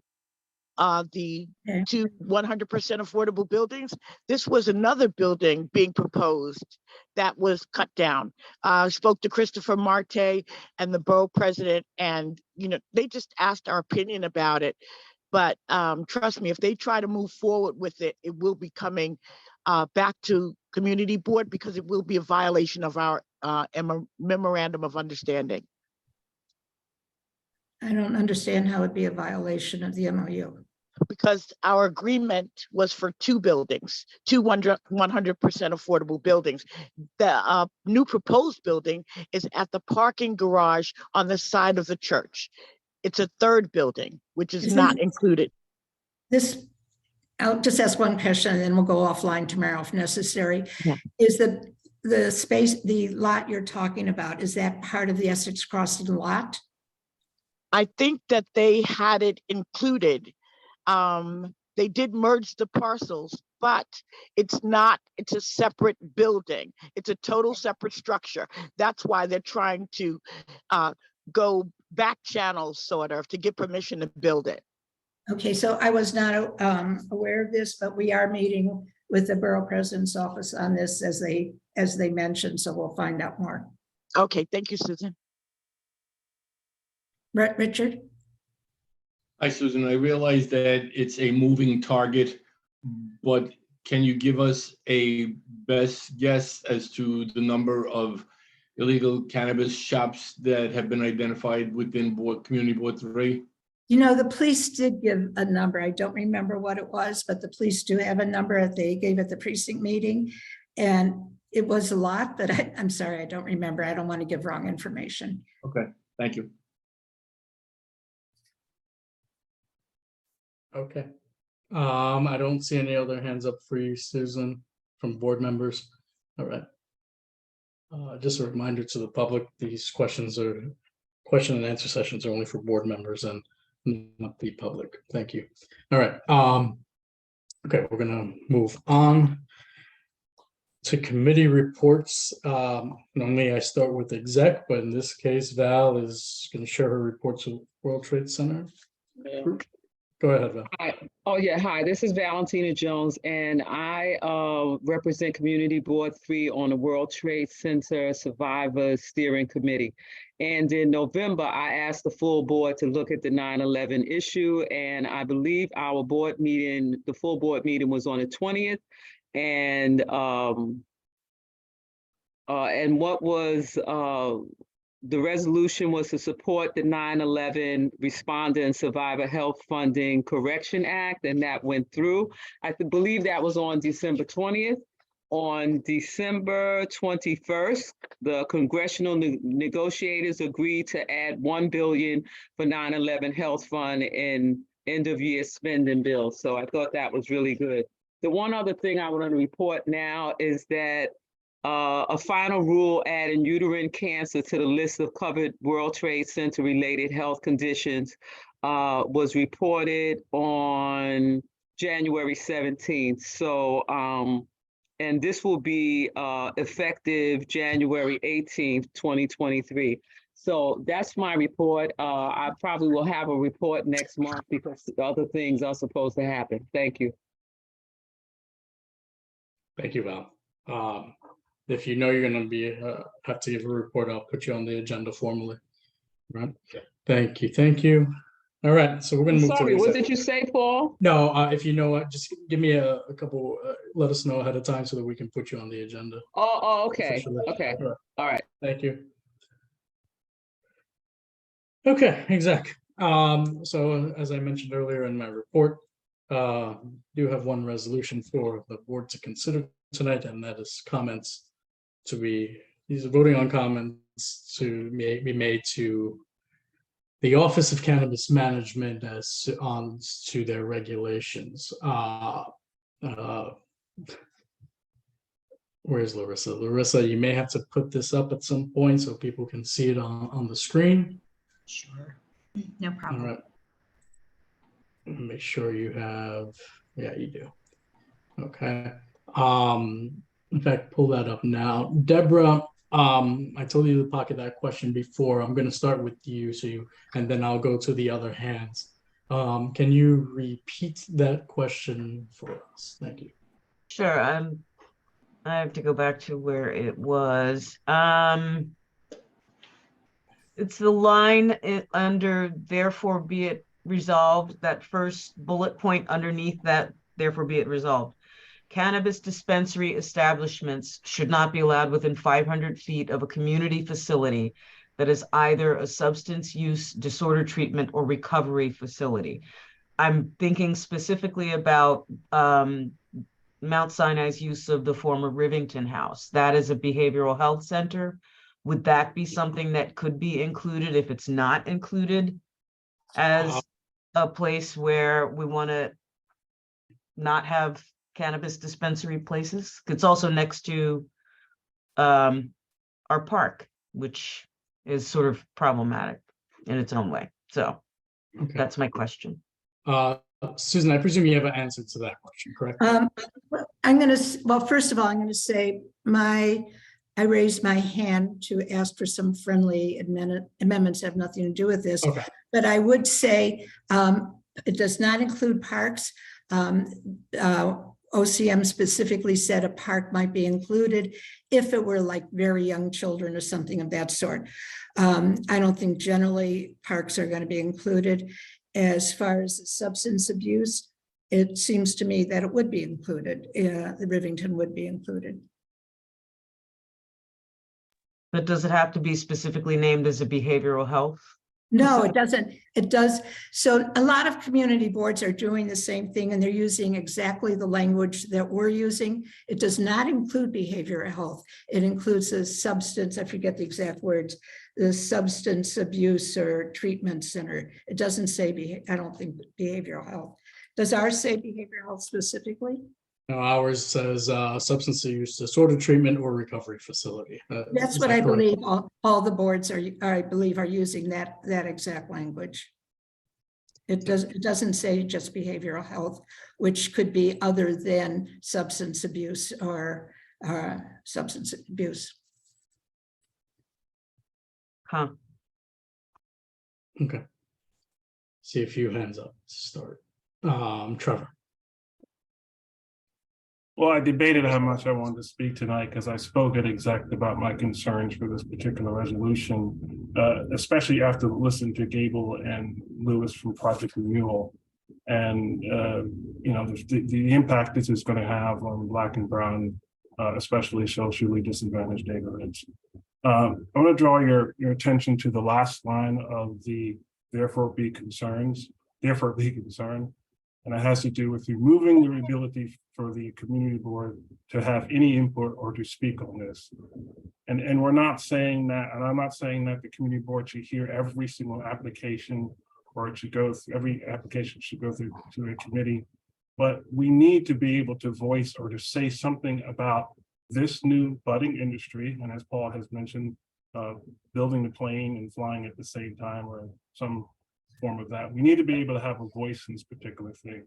But this particular line strips that out from us. And if we're not going to be a community board that listens to concerns, then where does the public go to? And if we use that logic about, well, we don't want to have to opine on every single thing, then we shouldn't listen to SLA. We shouldn't listen to quality of life issues. We should just let everything go and it be hunky-dory because the government's going to get it right. So the overall resolution, I think, is okay, except for that last line. So I'm asking as an amendment for that last line to be stricken and the corresponding whereas in the earlier paragraph to be stricken, and the rest of the resolution can stand. It probably could have done just as well as us submitting comments as bullet points, but we are the community board and resolutions is what we do. But I think those two lines are critical so that we do not strip ourselves or handicap ourselves of the ability to comment on this budding industry. I would second that. So Trevor, you are putting the motion out there, right? Yes. And there's a second. So there's now, before I call on any other hands, we're going to debate this specific motion. So if you are commenting on something different, I'm going to tell you to put your hands down for now. If you're commenting on this specific, on this specific motion, this would be the time to do so. So I see hands are still up. So this is going to be for, Trevor, can you do me a favor and repeat that motion, or could you put it in the chat? The motion is to remove the last. Larissa, can you, I'm sorry, Trevor. Larissa, can you share your screen with the resolution, please? Sure, I can share. my And screen. while she's doing that, is to remove the last bullet point in the therefore be resolved and the corresponding whereas, which is in the earlier paragraphs. Okay, thank you. I do have those two. I can highlight the last one. This is what you're proposing to strike. And the corresponding whereas, bear with me while I find that. I think it's here. This one, is that correct? That's correct. Great. Okay, so those two are highlighted. I'll try to put them on the same screen if everyone can read them. There we go. Okay, so now I'm going to start calling on people to debate. Trevor, is your hand still up for this portion, or can I Let me take it down. Thank you. I think you have the wrong thing highlighted. No, I think we're right. Says Is this where correct? CB3 believes, oh, I'm sorry. We're right. That's just not clear to me. Okay. Okay, so I'm gonna start calling on hands. The first hand I saw was Kenyelle. Go ahead. Hi, I want to absolutely agree with Trevor. For the exec, I voted for this reso And after I sat back and thought about it, I want to retract my vote. And I'm disappointed in myself for not fully reading and understanding the extent of what these clauses mean. And like Trevor said, we're taking away our voices. As a community board, we're here to see this. The same way we hear SLA to avoid the saturation of liquor being distributed through bars and restaurants, that's the same reason we want to hear about cannabis dispensaries, to make sure that the majority of the communities that are going to be impacted are Black and Brown communities. So we should definitely have a say. I call for this to be removed as well. The rest of the resolution is fine, but this has to be removed. Thank you. All right, David Crane, you're the next hand I see. Yeah, so this, the input that we're giving, it's about the dispensaries, which are stores. It's not about, in the future, there's going to be other regulations for on-site consumption, which are more like, imagine they're going to be more like Amsterdam coffee shops. So these are really about stores. It's about the equivalent of selling beer at a deli. And there's a restriction built into the regulations that these stores cannot be closer than 1,000 feet from each other. That's about 4 blocks on the avenues. So I don't think that there's any room for the licenses to overwhelm any community by putting a cluster of them together. They're going to have to be 4 blocks apart. Now, what we need to do is strengthen the regulations themselves, which is why we've got all these other points here, because all signs are that the OMB is not going to listen to the community board on an application by application basis. So it's very important that we get anything that we want applied to all of the licenses, to all of the applications in an upfront manner in the regulations themselves. So anyway, just framing that to understand this whole discussion for people. And I prefer leaving these clauses in. Okay, thank you. Sorry, scrolling through. Michelle. Thanks, Paul. Yeah, I want to just echo everything that David said. And specifically, I think I've said this before we even had this regulation to comment on, that SLA does not, at the CB level, does not weigh in on liquor stores. And so dispensaries are marijuana stores. And, you know, I fear that by demanding input that we are further stigmatizing this, which was the exact opposite of the intent of the law. You know, if we don't weigh in on liquor stores, what's the reason that we're weighing in on marijuana stores?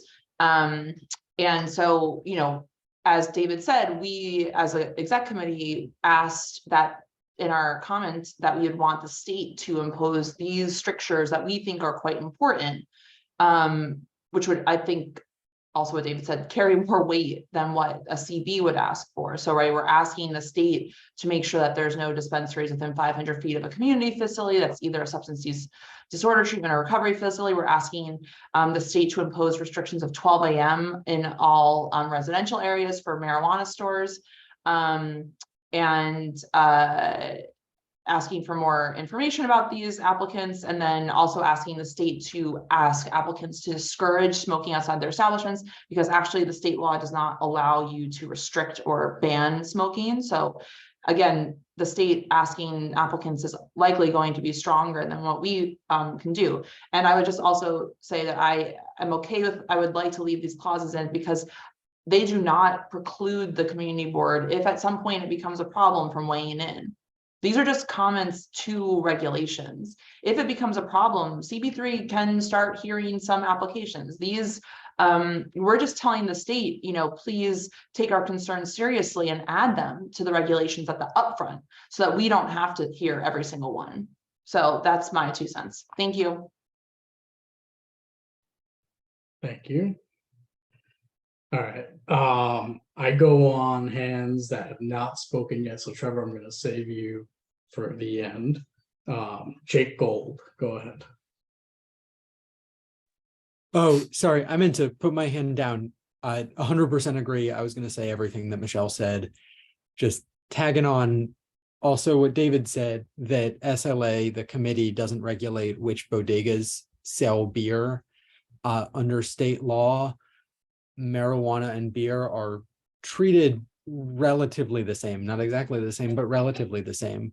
And so asking that the community board have input on which stores sell weed seems like a overreach to me. I think that the resolution as is gives us the ability to weigh in on those sales if it becomes a problem, but just doesn't necessitate it. So yeah, I strongly oppose this. I think that the resolution is great as is. Okay, thank you. Colin Chan. Yeah, hi. Did I hear David mention something about indoor consumption of marijuana, like a marijuana cafe? Yes. I believe you did. Okay, so there are no more cigar bars allowed in New York City. They took this away maybe 17, 18 years, 20 plus years ago. So why would there be smoking of marijuana allowed? Smoking is smoking, whether you're smoking pot, smoking a cigar, or smoking a cigarette. You're still subjecting other people to secondhand smoke. All right, Carlin, I just want to stay on track with this specific motion. We can debate that at some other point. All right. May, Lee.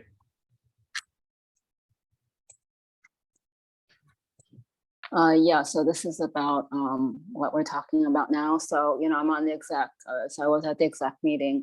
I also was at that cannabis task force meeting when we heard about the 3 East 3rd Street a plan. And I would like to say that I am not into,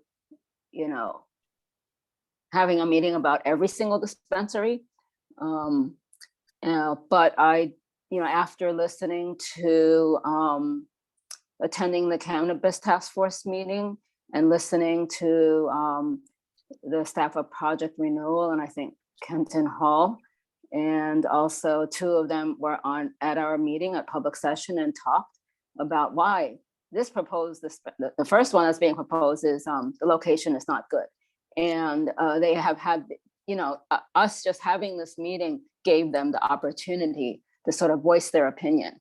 So I think we do need to sort of preserve our options to give the community an opportunity to voice it and to be heard.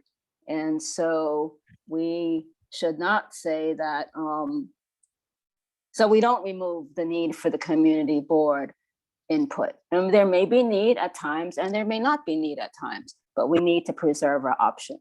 So I am in favor of, striking those things out as Trevor had suggested. Thank you, ma'am. Kay Webster, go ahead. Yeah, thanks. I want to echo what Trevor said, and that just that liquor stores are notoriously pushed in Black and brown communities. So the idea that this is a shop really is almost irrelevant to me. And I just want to say that you are not allowed to smoke in parks, period. But I would also love it if we could add behavioral health facility language. I think if, I would love to see a line in this that actually talks about the long-term effects, addictive effects of this drug. And it's always in the fine print. I think it is a health issue. Thank you. Thank you, Ken. Arnett Scott. Hi, I'm just real quickly, I agree with Trevor, and I think a lot of the comparison between the SLA and what we're doing now, I think is almost like apples and oranges in the sense where during the task force meeting, they basically said that they used some of the framework of SLA, but it wasn't primarily the base or the center of the legislation. And as part of the intent of having these stores and the licensing is also to have community input, because it's best when community buys into where these stores are going to be.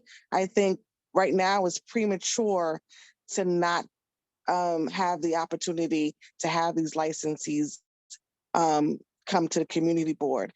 And as much we've learned a lot about how the community feels, as well as what the licensees want to do. Arnett, I think you're breaking up. Okay, I think you got majority. With Arnett, your community. sound is And I cutting feel out. like and it should be at this juncture of where we're going, it would be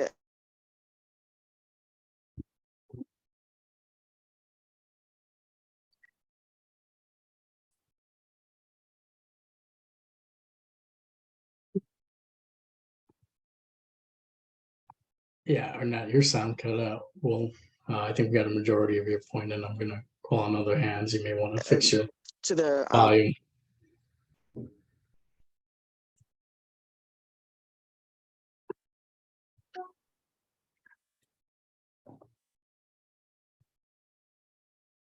Okay, sorry about that. I think she's having some technical difficulties. David Adams. Yeah, I basically agree with Trevor, but if we can't get a pre-approval, then maybe they give us a list of the suggested places and we review them for the community. And, you know, if you have an objection to something, to point it out, maybe a variation of what Trevor wants to do, but something has to, you can't, I mean, we do have some say over the liquor stores and disbursements. You know, we can bring, we do have, our committee does review them, and then they come up every 2 years for renewal. They get reviewed again for how they comply with what they're supposed to be doing. So I think we should have something similar for the dispensaries. And, you know, at least before they actually make a dispensary, that the community has a chance to object if there's grounds for it, at least that. Okay. Thank you. Dave. Sorry, Eric Diaz.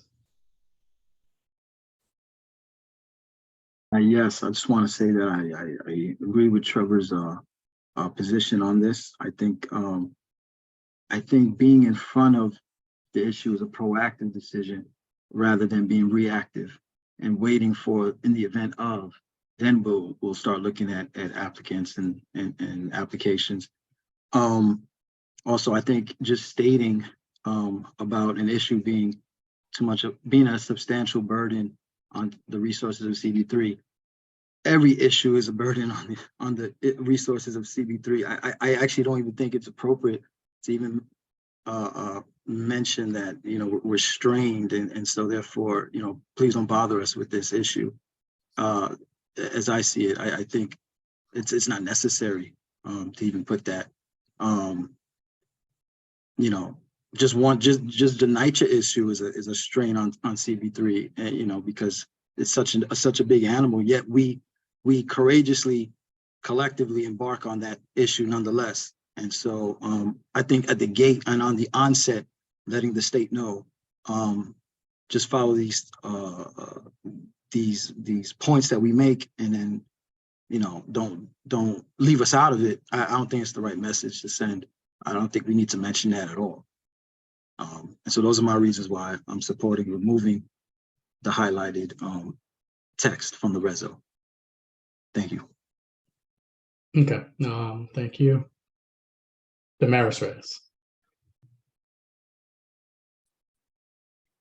Hi, good evening, everyone. I think I want to echo the same sentiments that have been conveyed during the past few comments regarding Trevor's position. I feel like I understand the spirit and why this language was put in here. And I know that we've seen sort of the burden that has been placed on us through the SLA committee, etc.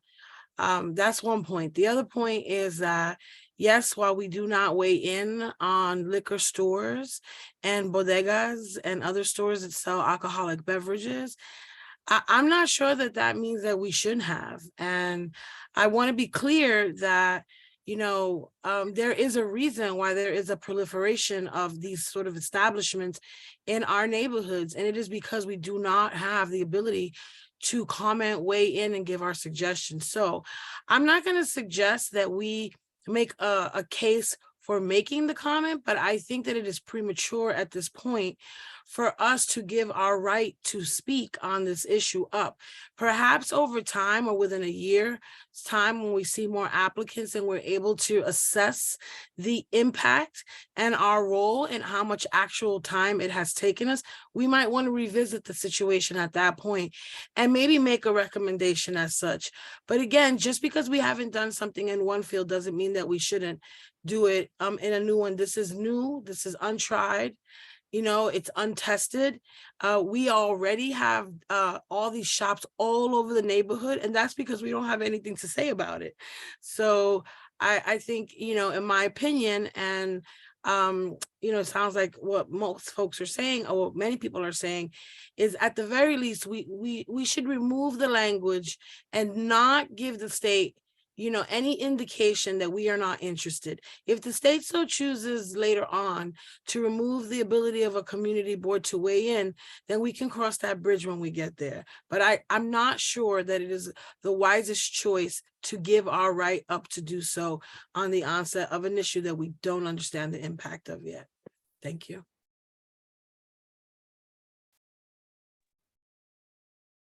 I'm done. Okay. No, I got you. Thank you, members. Amanda Lou.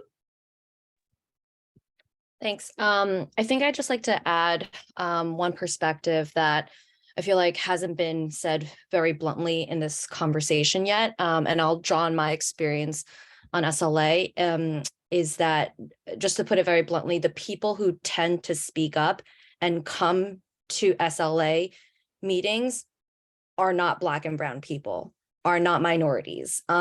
Just to be very blunt, it might be that we're potentially giving more airtime and voice to people who already have a very strong say and power in dictating how the neighborhood looks. So the folks who I see who have the time, you know, to show up to meetings at 6:30, who have the luxury to do that and who can organize and galvanize a community, I think might have more of a narrative and power than the people who I hear you guys speak on behalf of right now, if that makes sense. So I think that's just one thing to take into consideration. And I think that just more bluntly and not very eloquently gets to the spirit of, I think, what the original resolution was. So that's it. Thanks.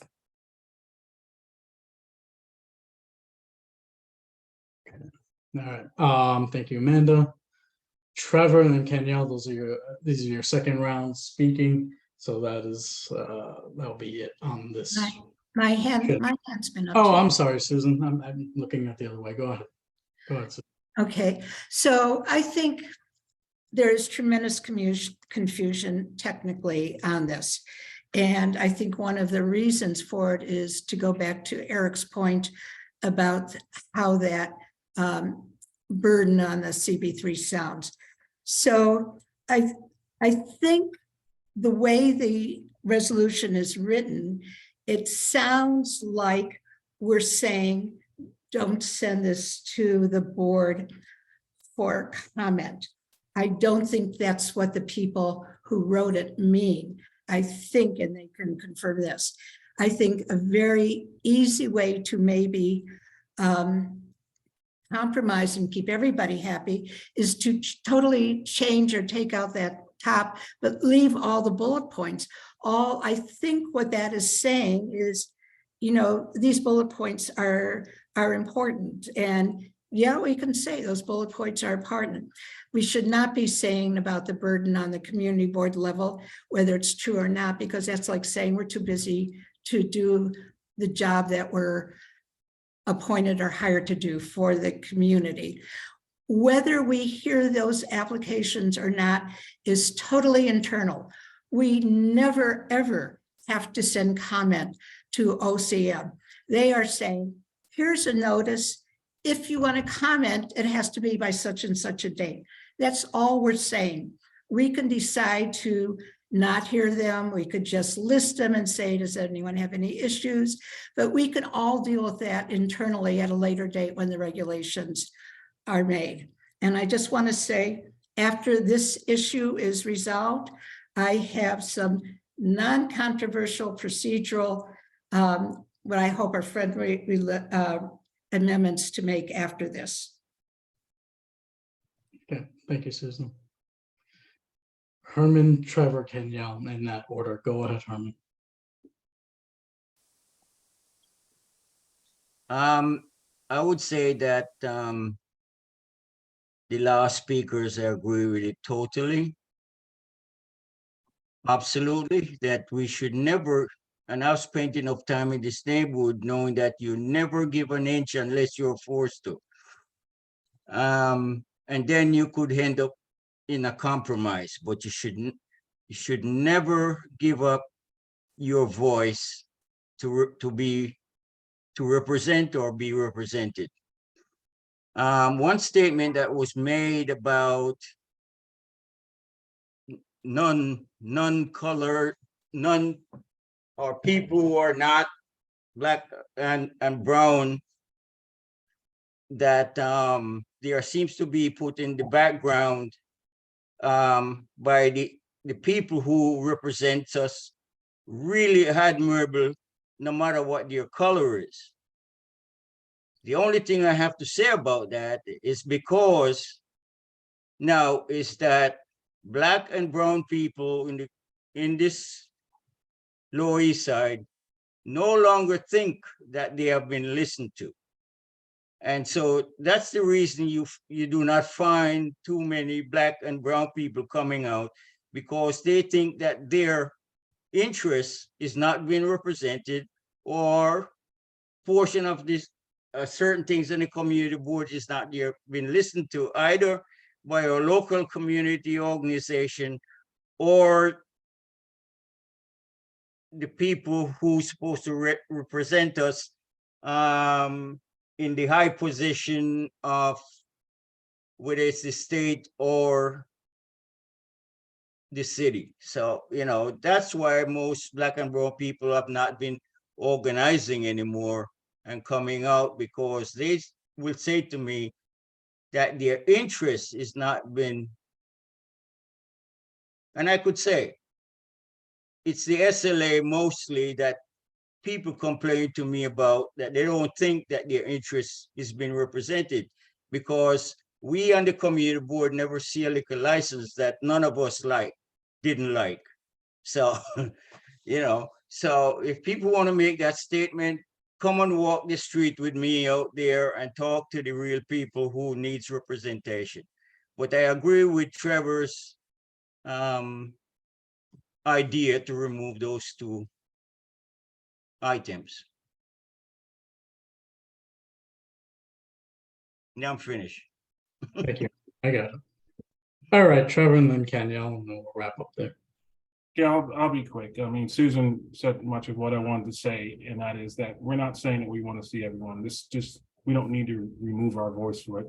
And these two clauses are completely unnecessary. It doesn't change the resolution itself. And also, keep in mind that the committee or board does not need to listen to us with these comments. So if with the 500 feet from a community facility or substance abuse, they don't have to listen to that. But if we don't have a way to speak and say that, then it's a problem, because they don't have to listen to any of this. We're assuming that they're going to take all our recommendations, but we should never, ever put this in writing, especially being Community Board 3, when all the other community boards want to weigh in, and we'd be the only ones saying that we are too busy to hear this. Thank you, Trevor. Last three, and then I'll speak. Kenyal, Catherine, and then Robin. Kenyal. want to agree 100% with what Amara said, because maybe we did have some input. The liquor stores in most urban low-income communities wouldn't be riddled with drunks and drug dealers in front of it. That's one. Two, what Herman said, also 100% true. Non-Black and brown people should not be commenting on bodegas and what they think is correct for our communities. Okay? It's really just incredible to hear sometimes. I haven't heard nothing about a deli, but I've heard continuing comments about bodegas. Okay? And the reason I joined this community board was 100% to talk on behalf of my Black and brown community members who don't feel heard. Thank you. Thank you, Kenya. Wow. These are the absolute last three. Don't people just jump your hands up. This is it. Catherine, Robin, Deborah, Catherine. Okay, so basically, I agree with Trevor, don't faint. But I was wondering if Trevor was accepting what Susan suggested as a friendly amendment, namely that we get rid of the whereas hearing and negotiating in the whereas part, and that the very last bullet point would just say, these suggested amended regulations should be applied to all applications in order to ensure the fair and equal treatment of all. You went on mute, Catherine. Take yourself back off mute.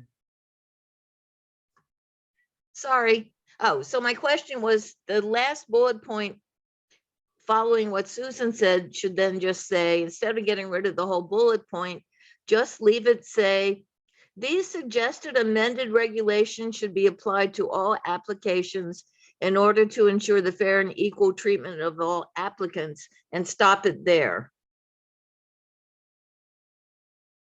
I mean, I think that's what Susan was suggesting. So I guess my question is, does Trevor accept that as a friendly amendment?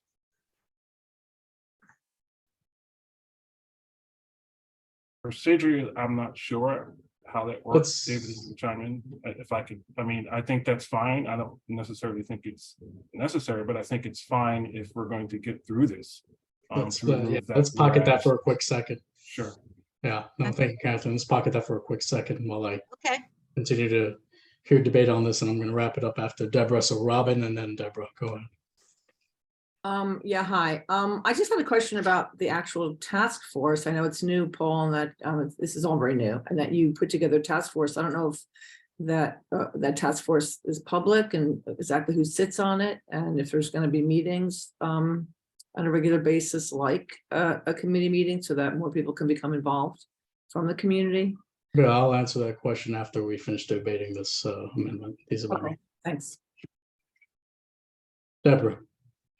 Hi, thanks. I guess I want to go back to my original question. Would there be a problem? And I know we're debating removing these clauses or not.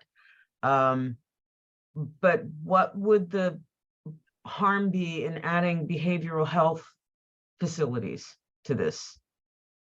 Because the other community boards didn't have it. We have a behavioral health center coming. Okay. So I want to go back to that. And it's a pretty big one, so. Okay, we'll come back to that. Let me finish this one. All right, so I usually like to let the whole board speak before I speak. There was something said before that we don't have strained resources. I think community boards overall have strained resources.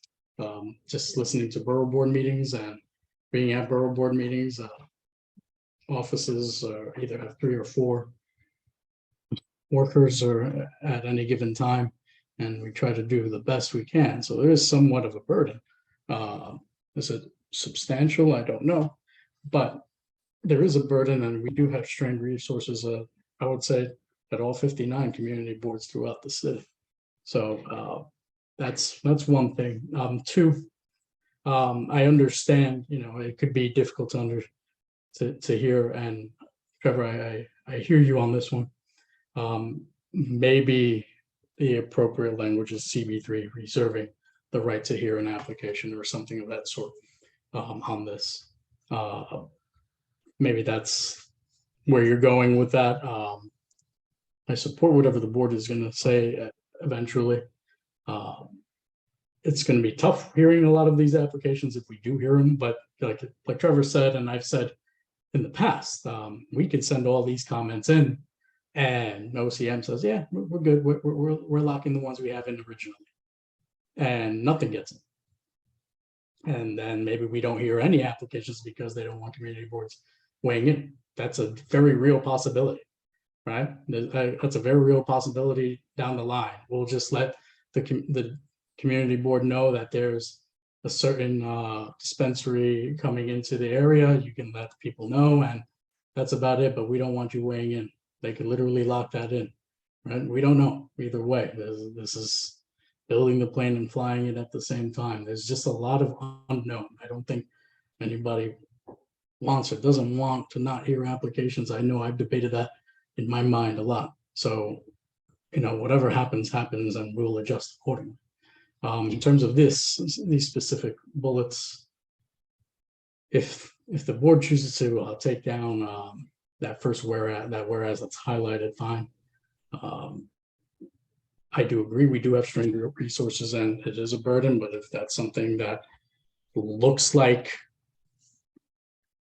that we don't want to hear it, I don't see how it looks like that, but I hear the comments being made by other board members. It's not saying we don't want to hear these applications if we have to, or we're going to have no choice, right? I don't think that says it. I think if anything, it probably enforces that OCM and maybe others, or president's office, anybody would need to help community boards in this situation with resources and whatnot. So, but I get it. I know that, it could be implied. I understand that, but I have no problem with that coming out. The suggested amended regulation shall be applied to all applications in order to ensure the fair and equal treatment of all applicants and remove the need for community board input, which would be a substantial burden. If it's just half that bullet, I think Catherine was mentioning it. That Susan said that we stopped that bullet at the end of applicants and remove the rest of the portion. I would be fine with that too. I'm fine with whichever way.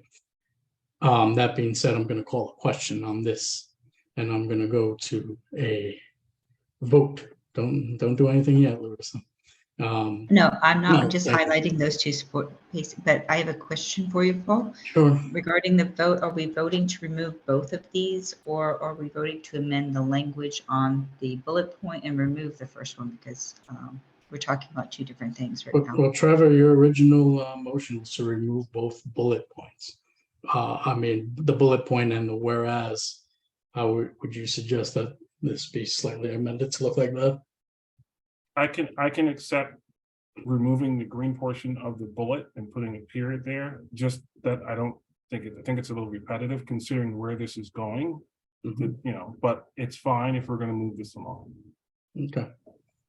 So that's what we're going to be voting on, the removal of that whereas clause right there, and removal of the green portion of the final bullet point. Yes, Damaris, before we go. I'm not sure if I'm doing this procedurally right either, but can I make another friendly amendment? How about this? We vote this and then I come back to you with a friendly amendment. All right, can I just tell you what I was thinking? Make sure that I'm on the right track. Sure. Just a whereas, I just can't, I still think that we shouldn't be making reference to the burden. Well, it'll be coming out completely. It's going to be taken out of the whereas. Is that part of this? So the way this is, that whereas would come out completely, wouldn't be. Okay. So all right. So we're going to take that out and then remove what's in the green also. Correct. If we agree, if we vote in the affirmative. That's correct. Got it. Thank you so much. You're welcome, Damaris. Pleasure doing business. All right. So, all right. So let's, Larissa, I'm going to need you to call the vote down. The vote would be, hold on. Vote would be yes to remove that whereas and the green portion of the last bullet point of the therefore be it resolved. That's a yes vote if you want it out. It's a no vote if you want to keep everything in. Okay. All right, Larissa, go right ahead. Thank you, Paul. David Adams. I'm sorry, was that yes? Yes, it was a yes. Thank you. No worries. Yaron Altman, Yes. Sarah Rose Bachu, No. Lee Berman, Yes. Anna Calderon is absent. Carlin Chan, Yes. David Crane, Yes. Eric Diaz, Yes. Tariq Darrell, Tariq, oh, was he absent? I had him Yes. down. Oh, there you are. Thank you. Alistair Konomakis, Yes. Jamie Felber,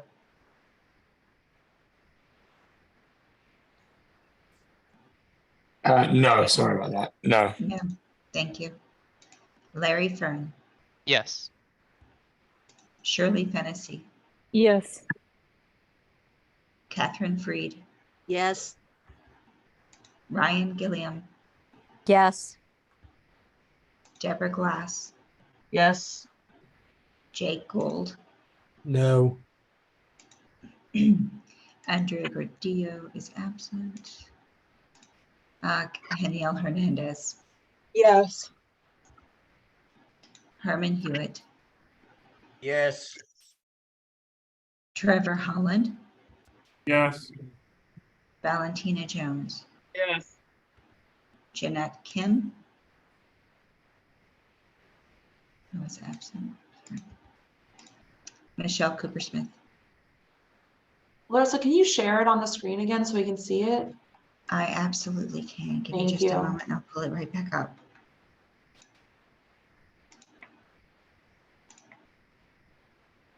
Okay, can you see that?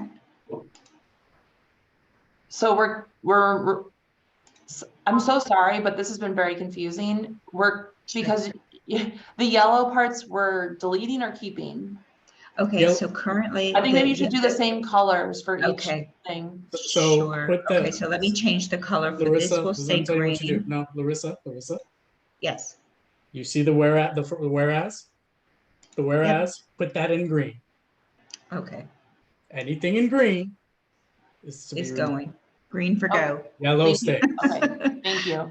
I think this will be helpful for everyone. Yes. Sure. Okay, yes, thank you. All right. Mei Lee, Yes. Wendy Lee, Yes. Aisha is absent. Amanda Liu, Yes. David Louie, Yes. Laura Lugo, Yes, and thank you, Trevor.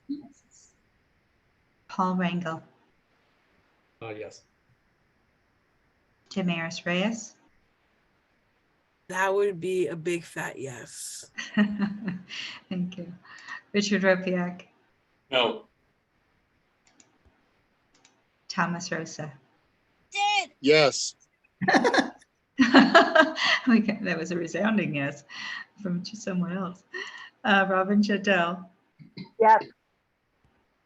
Thank you. Heidi Schmidt.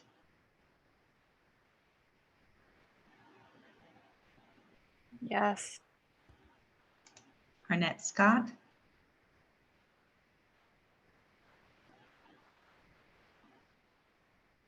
Arnett Scott.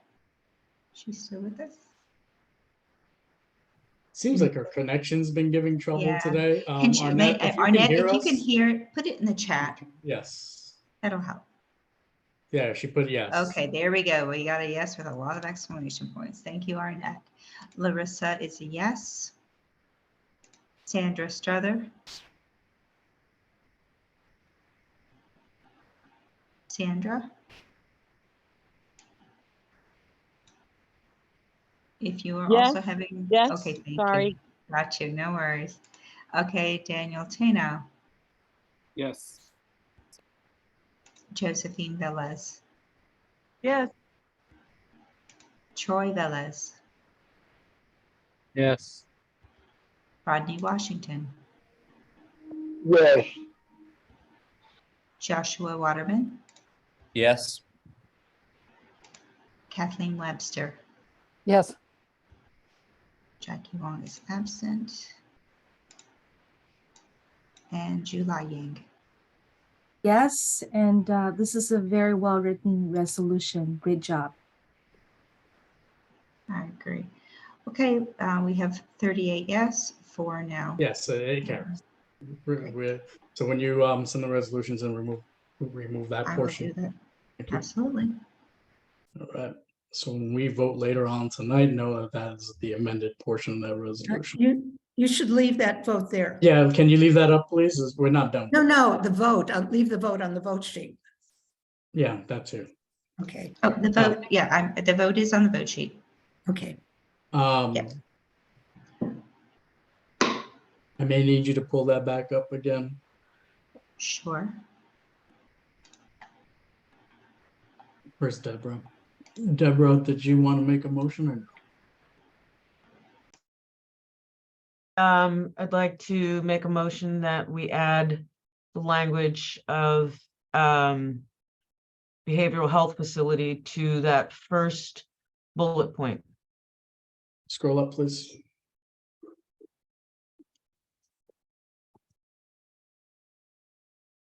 Oh, I'm sorry. You said first. No, bullet not point. the bullet point. Bullet The point. bullet Sorry. point. And I think it appears somewhere else as well. So And it was in dispensary. both places where it appears. Right. There we go. David, so there's a motion. Is there a second to that motion? Second. There's a second. David Crane? Yeah. you're- Right. I don't think we should do this.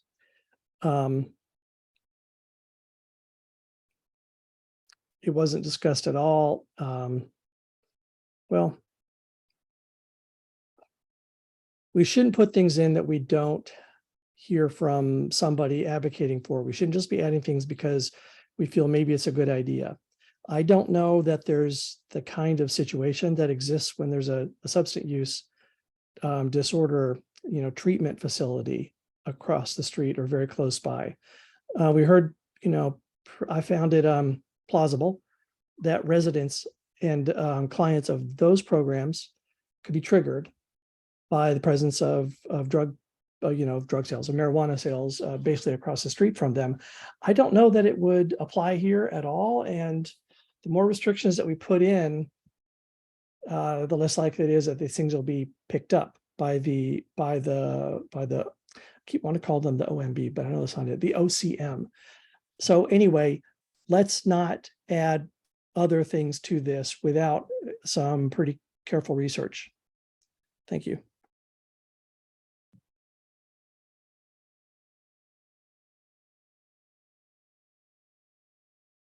Sorry, Arnett?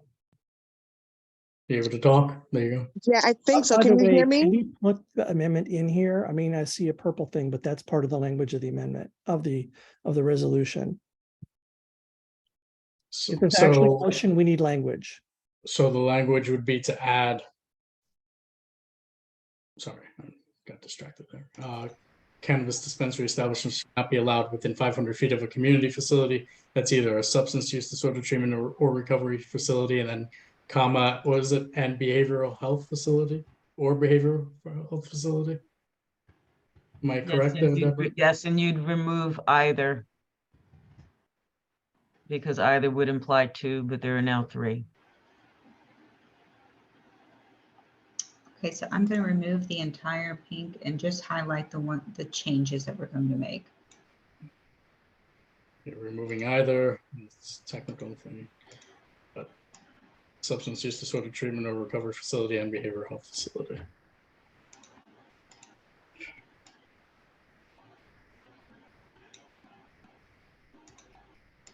Okay, so those are the two proposed Thank you. changes. All right. So Arnett, sorry, go right ahead.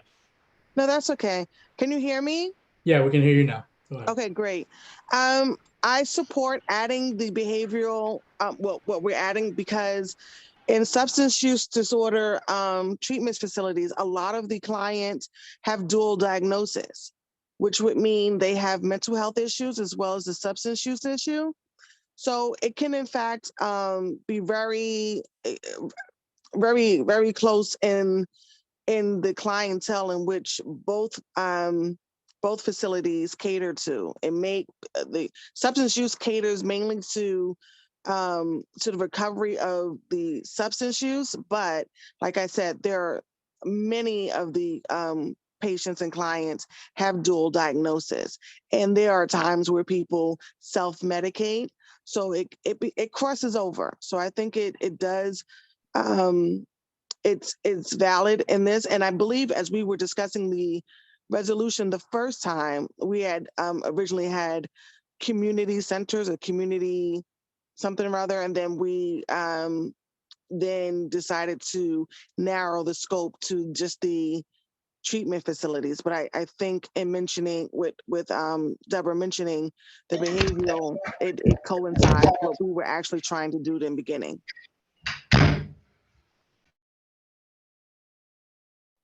That's Okay. it. Sorry. Thank you. No, I got you. Thank you. Deborah, I'm gonna come back to you. I'm gonna go to Robin. No, I'm and good. Catherine. Arnett, I'm good. Arnett actually said what I was gonna say. Oh, okay. Well, that makes things easier. All right. Robin. Thank and you, then Arnett. Catherine.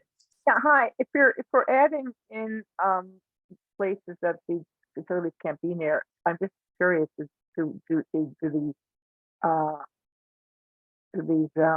dispensaries, do they follow the same rules already as liquor stores as far as schools or churches and houses of worship? Is that already in this language somewhere? In that, before, maybe not in our language, but is it already? It's all there. If that's all part of it as well. Okay, we could just keep adding things in. So they follow the same regulations as liquor stores, in other words. Is that a yes? Susan, can you answer that I'm question? sorry, say that again. They follow the same regulations as liquor stores. Is that what you're saying, Robin? To bars and not to the retail stores, but to the bars and restaurants. They're actually a little bit more restrictive than the SLA is when it comes to schools and houses of worship. Great, thank you. Thanks. Catherine. Yeah, I would just suggest that you probably, since you've got structurally, the sentence goes either a substance use disorder treatment, I'm assuming that's one type of facility, or recovery facility. Maybe you should add and or behavioral health facility. That's all. Sure, clean that up, please, Larissa. Thank you, Catherine. Yep. If I can clarify just on it, because if we're going to change language here, substance use disorder treatment or recovery facility is one thing. Mm-hmm. And then a behavioral health facility would be another thing. But and or is probably fine because I think you could do both. Okay. I suspect that I'm not going to speak because I don't know. But put the word a in front of behavioral, I think, and then and get rid of the word either. Like maybe make that strikeout so it's clear that we would be deleting that language, the word either. Great.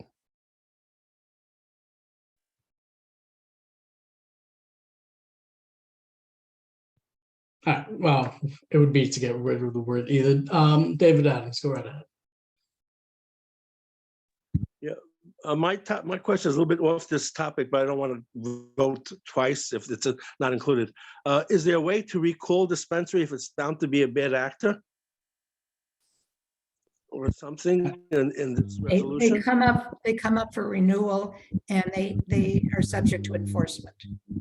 Thank you very much. Okay, I just too much, I didn't get to read it all. Thank you. It's a lot of documents to propose regulation. Yeah, I'm only have my small 283 pages of fun. Yeah. Okay. Thank you, David. So what we're gonna do, I'm gonna call a question on this one. I don't see a lot more debate happening. I'm not gonna go to a vote I'm just gonna ask, is there any, you can raise your Zoom hands if you're in favor of making this addition. Raise your Zoom hands. Please. I'm sorry, Paul, say that again, please. If you're in favor of making this addition that Deborah has proposed, please put up your Zoom hand.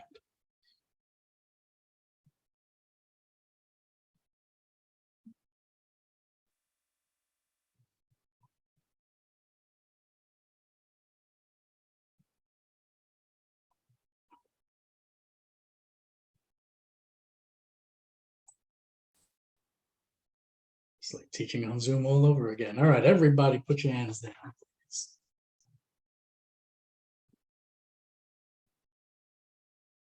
May, I think you like that one.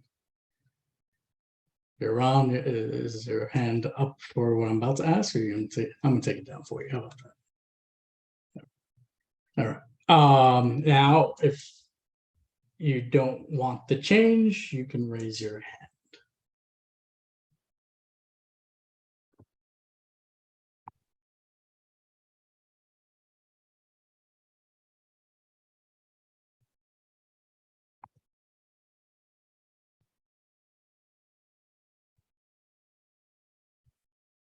All right, I had a lot more hands raised for the addition than I did for the for not putting it in, so it's going in.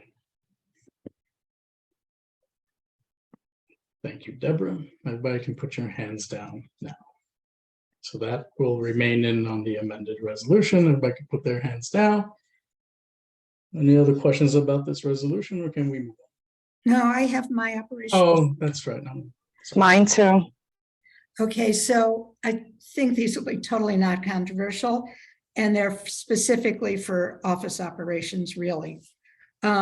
So in the whereas near the bottom, this says the current notice to municipalities. If you can, it's probably up further. Right, yeah, current notice to municipalities. After hours, please include application number and date of conditional approval.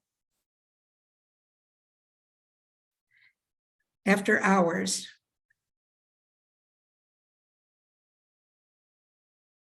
At the very end, yeah, right there. After hours, before the semicolon.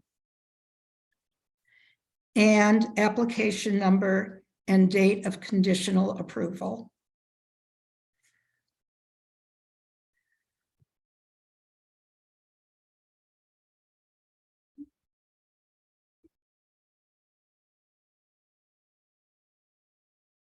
Okay, the very next one. Sorry, Susan, isn't that provisional? Pardon? I No, think it's that's the word provisional approval. Really, it is conditional. Okay. yeah. It's conditional provisional. And the next one, after notification, add and comment before the comma, before the comma, before the comma. Yeah. And comment.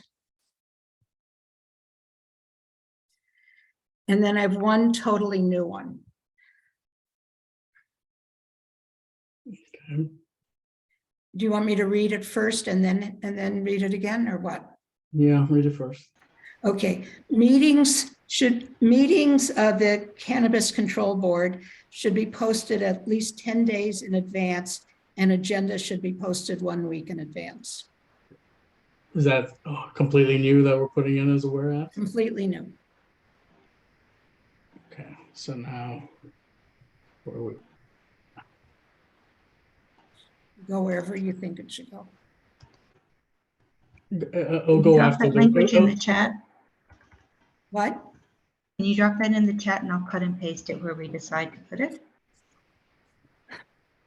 Yeah, no, do me a favor. No. It's gonna go after the 60 days whereas. Where you're currently at, where you just put the and comment. Perfect. It's gonna go in the next one. All right, and we're just gonna, all right. So whereas. Oh, we're going to put in another After whereas. the It's a whole new one after the and. Uh-huh. Yeah. Okay. Okay, whereas Meetings of the Cannabis Control Board.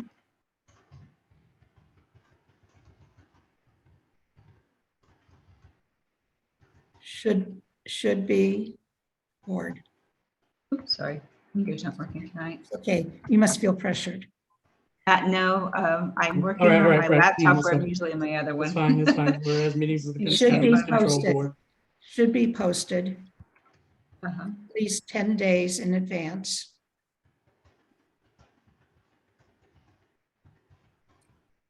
And the agenda should be posted 1 week in advance. And those are all my changes, which I hope are accepted as friendly amendments. I don't find those to be controversial. It's all systematic. Some things we've talked about. Pardon? Those are some of the we've talked about some of the procedures. So I don't find it to be any problem there to be any problems with those. Does anybody else feel there's problems with those? I think it's fine. People have their hands up. Yeah. David, then Michelle. Yeah, I actually do think it's the word provisional instead of conditional there, Susan. In the task force's resolution, those two words came up a lot. And we actually captured it into that resolution. Whereas when the New York State Cannabis Control Board provisionally approved the application for the conditional, the AURD license, blah, blah, the letter is specifically stated. So that was the provisional letter. I mean, it's a provisional approval of the conditional license. That's fine. If you think it's better, that's fine. I think that the word provisional should be right there because it wasn't conditional on something. It was, I don't know what they meant by provisional or. Okay, fine, But- provisional. Yep. All right. I'm in favor of having these in. Okay. This is still our first committee item. So does anybody else have anything? I'm going to accept those friendly amendments, Susan. I don't think there's going to be any. Thank you. So I'm going to take this opportunity to remind everyone that not just as board members is one thing we're sending in as a board. It's another thing if you have comments on any specific regulations that you are more than welcome to email OCM on your own as well. If there's something that you feel needs to be strengthened, you can do that on your own as an individual. You can email them. They are taking comments from everybody. That process closes February 12th. Just wanted to remind everyone of that.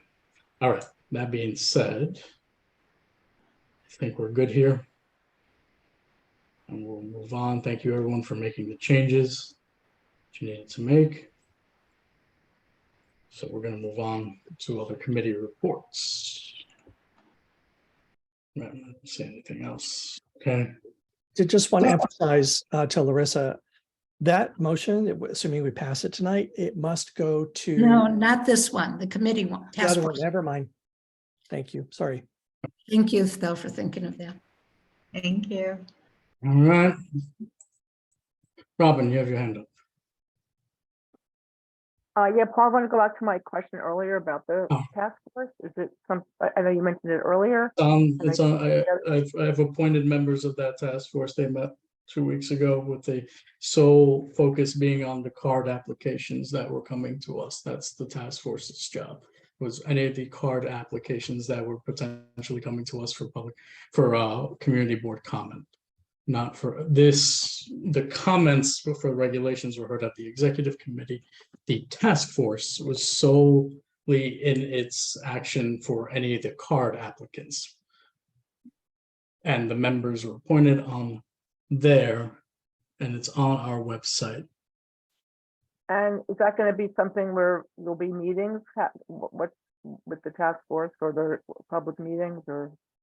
Those are regular community board meetings. If we have them, if those card applications and we have to comment on them, they will be convened as such. There's nothing for February right now. Okay, thanks for the info. Okay, that being said, we are going to move to the task force report, which is Heidi Schmidt chaired. Heidi, do you need me to do your report or are you able to do it? I'm able to do it. All right, go ahead. Thank God.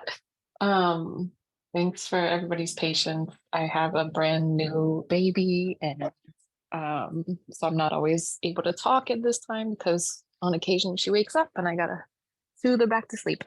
I think that we've talked about a lot of the issues. Obviously OCM is taking lots of comments. It seems like the regulations are coming and still being formulated, hopefully with our input.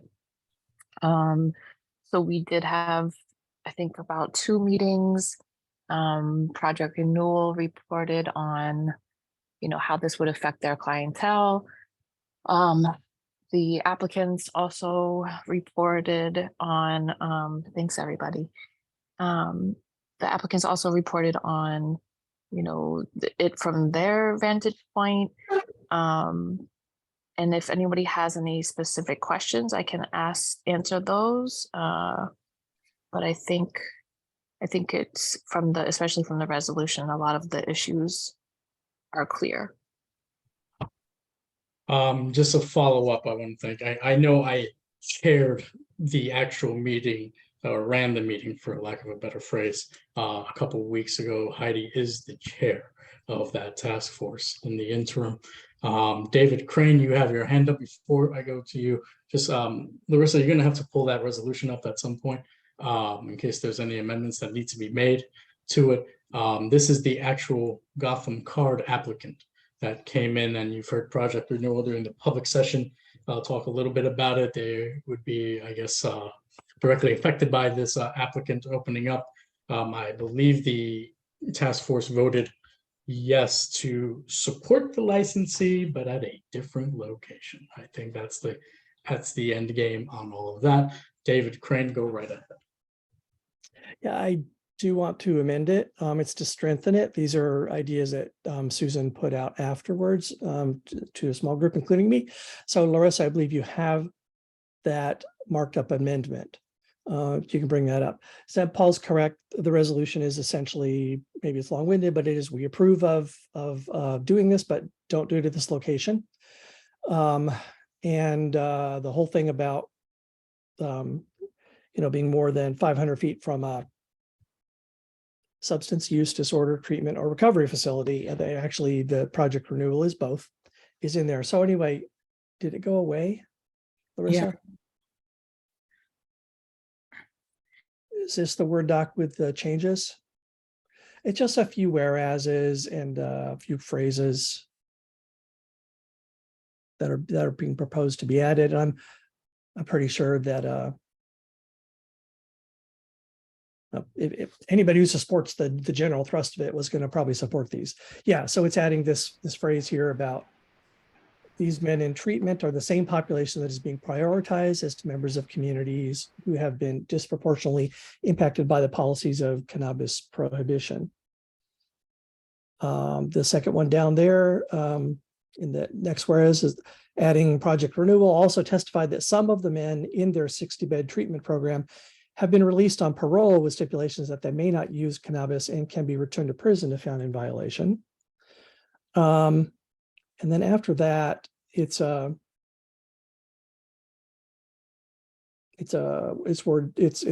a few phrases in the next one. CP3 residents, not, but people can read that. And the last whereas, we're adding whereas there are many vacant storefronts in CP3 that could be potential alternative sites for a cannabis dispensary. And then I don't think we changed anything in the results. Is that clear enough to people? Assuming there's a second, maybe. Anyway, Paul, you're chairing. I will shut up now. Well, you're making the motion. I'm gonna go ahead and there you go. There you go, guys.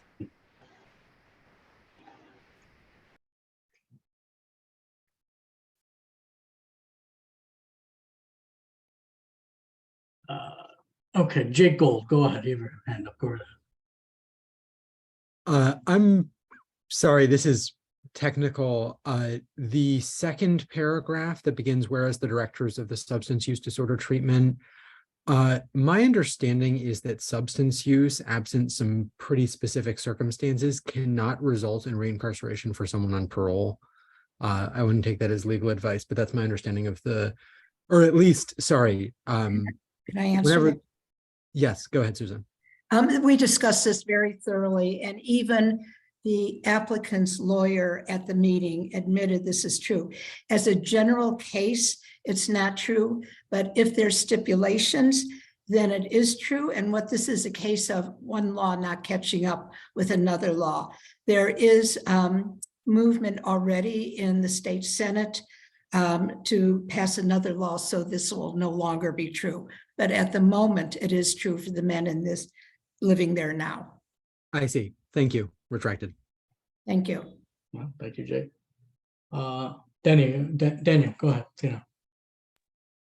Yes, I was at the task force meeting, and I guess it's like with did they like have to sign anything? I know all the rules are up in the air, like as far as if this were considered like stipulations, because one of the stakeholders in the business that wants to open owns that storefront that it will be located in. Like, I don't think they would agree to going to another location. I mean, I don't think, I support this, the amendments and the resolution, but I just don't know what it would actually end up meaning. Can I answer that one also? Actually, let me take this one, then you can follow me up, Susan. Okay. So, you know, the intent of this resolution is to go to OCM, so it could be in part of their meeting and hearing our comments on this particular applicant. I know exactly what you're talking about, about the ownership and whatnot. So this is our way of getting our points in representing the community and hoping, I guess, that that's what happens. Now, whether it doesn't happen is up in the air. We can't say yes or no as to whether they move out of that location or not. But I once famously said this at a human services committee. It's the Wayne Gretzky, Michael Scott line, shooting shots. You miss 100% of the shots you don't take. So I guess this is one of those opportunities. Susan, if you want to follow me up there, go ahead. First of all, I want to say you're absolutely right about her because she was interviewed on TV and said exactly that.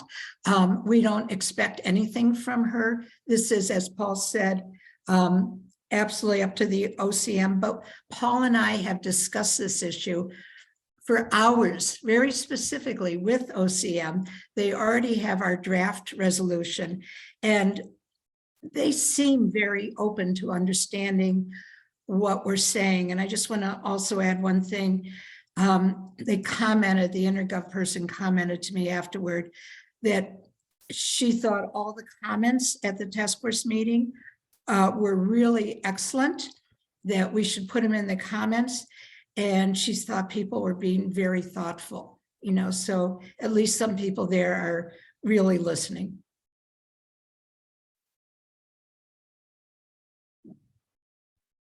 Hope that answers it, Daniel.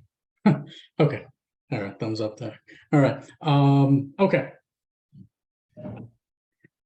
This doesn't change the resolution in of itself.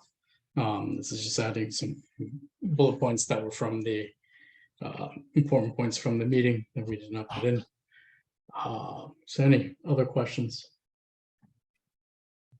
Because if not, I'm going to consider all these changes approved. Inside. It does not change therefore be a result.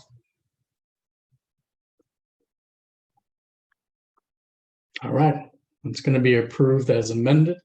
That will be on your vote sheet for later tonight. I want to thank Heidi for chairing, and I know if there's another committee meeting coming on, we'll let everybody know, or task force meeting, excuse me.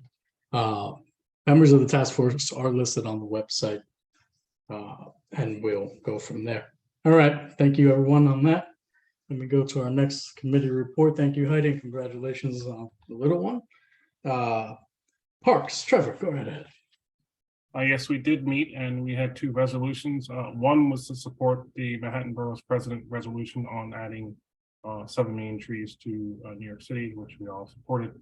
And the other one was just to confirm the hours of Tompkins Square Park, because there's been some issues as to what time the park closes, and we sort of codify that in a resolution. Any questions? I don't think you have any questions, Trevor. I think you're good. Thank you. All right, thank you, Trevor. May Human Services. Our committee has nothing for you to vote on. Are there any questions? All right, thank you, May. Okay, thank you. That's a record. There you go. Michelle, SLA. Thanks, Paul. We had 5 applications. They all signed their stipulations. I have a small amendment to offer for item number 7, 141 East Houston Street. Stipulation number 10. Larissa, I think I sent this to you. But generally our stipulation reads, it will ensure that there are no wait lines or no wait lines outside, and will designate an employee for ensuring no loitering, noise or crowds outside. In this case, the applicant had asked to add in front of the premises because it will not have control of the other parts outside of the building. You just scroll down. Keep scrolling.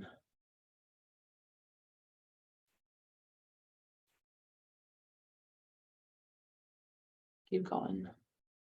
Number 10. There you go. So just to add outside in front of the premises, which is where the entrance to the premises are. Is there a second for that amendment? Second. Any objections to that amendment? Richard, you have your hand up? Not on this item. Okay. I'll call back on you. I don't think there's any objections on this item. It's a small change in the premises. We'll deem it approved. Thank you. Thank you. All right, now, I think you have a question, Michelle. Go ahead, Richard.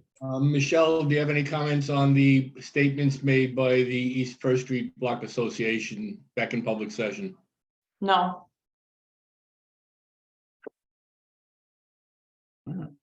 Okay. Herman.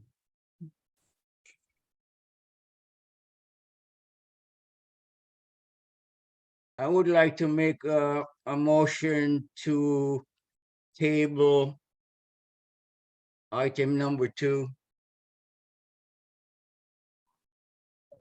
regarding the open restaurant hours. And if I might say, the reason I do that is because I think it requires more public comment than just something that operates on the committee. I appreciate that has been looked on, but I think it should go back to committee. I second that motion. Okay, we have a motion. This is the hours resolution, Michelle, if I'm correct. I can share that. I have that up. So point of Well, order. It's This is a refer to committee motion? That's what it sounds like. Is this going back to committee, Herman? Yes, so that the committee could make it more available for comment to the public who will be affected. I appreciate it, but I think the public should have more comment on this resolution.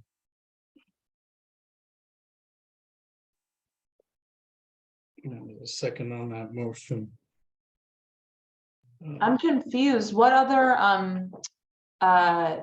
what else will be done to make sure that the people show up? We had it on the agenda. People spoke on it. The committee voted on it. Isn't that our procedure? Paul? Yeah. That's his, but I'm making a request as a member of this full board. The committee is one thing, the full board is another.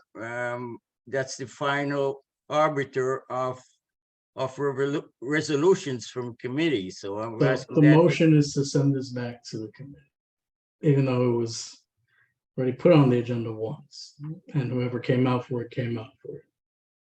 So I think the question is what's going to change this time around.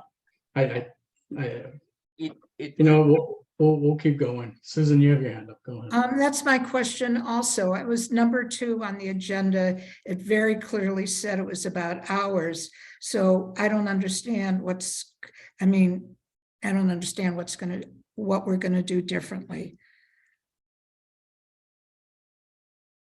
I know if it's a public hearing, and people come out, they will be coming out to yeah, if people on this board voted against it, then so be it. But there is a motion and there is a second. Yeah, no, No, I'm just I'll address it. understanding though, what is it that we need to do? If you want us to do something differently, what is that different? This may be the same exact thing that comes back next month. So be it. But I think there more people would be coming out to comment on this resolution. Okay. Robin, Carlin, Kay. Robin. Yeah, perhaps what this could do, if it goes back to committee, would give us an opportunity to maybe have a town hall about this subject so that more people know about it, because it's a much larger effect than just, one bar or restaurant having some tables, but this is really, we're talking about district-wide. So I think it would be helpful. That's what we could do different. Let more people know that this is an issue and that give them more than just one chance to come to a board meeting that they happen to go on our website to find out about.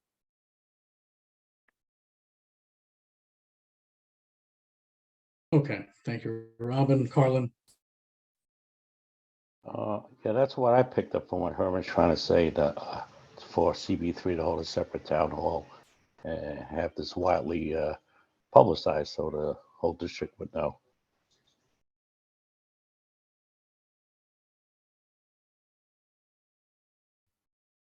Okay. Did anybody hear me? Yeah, we heard you, Carlin. It says here that in locations that are strictly commercial and not residential, such as someone who lives on the Bowery with many other people, including families, I think it would want a lot more look at, and there are also a lot of musicians, et cetera, who have studios here for whom noise in all hours of the night would not be so great for these areas. And I don't know why we're giving a large swath away exactly.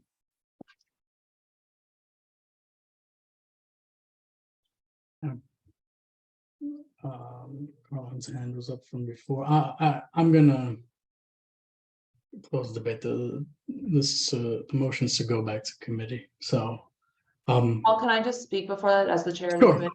Go ahead. Sorry. I really wish that people would take the time to read the agendas, read the resolutions, watch the meeting videos if you can't make it, because all this says is that it is guidance that memorializes the 10 p.m. for the vast majority of everything and says maybe there's some flexibility in some very, very specific narrow other places. This is not a citywide discussion about open restaurants hours.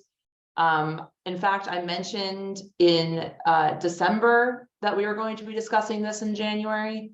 I mean, I don't see this changing at the committee. So, all right, Paul, go ahead. I just want to say, so we're saying is whosoever shows up, it will be ignored by the committee. And it doesn't make any difference if other people in the neighborhood come out and try to explain. Paul, do you want to cut why- him off from putting words in my mouth, please, Paul? Okay, everybody stop, calm down. Let's just stop. Take a minute. All right, it's not an argument to be had. All right. It's not, no one's gonna ignore anybody else if it comes back to committee or not. This was put on, it was mentioned in December, it's been on for a month. I personally just don't see how this changes, either whether a lot of people come out or don't come out. I don't know, we don't know, right? So, you know, it was on there for a month, so it was on there for a while. It was said, you know, I hear you, I get it. I want to move this to a vote though. Let's just get this out of the way. All right. Larissa, please, Roll call vote. please. This is the vote. The vote is yes to send back committee, no to keep it on the current agenda.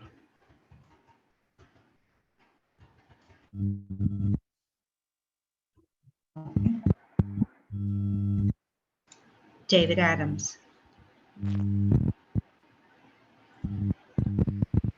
David, I know you're having audio troubles. If you want, you can drop it into the chat. Can you please confirm what the vote is exactly? I will, absolutely. Yes, I will. David Adams, if you were having trouble, can you? No. Can you hear me? No. No. I said no. Okay, I heard a no. Thank you. Yaron Altman. No. I'm sorry, Larissa, this is Robin Tetel. I'm not clear on what we're voting on. Can you just Oh, explain so it? the vote is to send item number 2, SLA item number 2, back to committee. So yes would be send it back, no would be not send it Yes back. would be to send it back to committee? Correct. Thank you. Sure. Sarah Rose Bachu, No. Lee Berman, Yes. Ana Calderon. It's absent. Carlin Chan, Yes. David Crane, No. Eric Diaz, Yes. Tariq Darrell,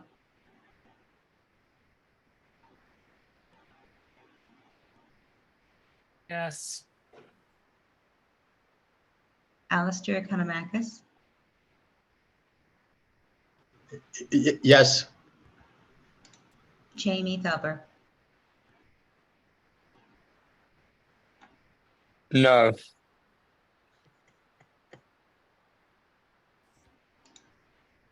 Larry Fenn, No. Shirley Fennessy, No. Catherine Freed, Yes. Ryan Gilliam, Yes. Deborah Glass, Yes. Jake Gold, No. Andrea Godillo is absent. Kenyelle Hernandez, No. Herman Hewitt, Yes. Trevor Holland,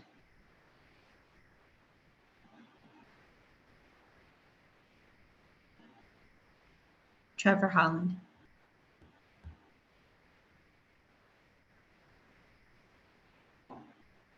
is Trevor still on?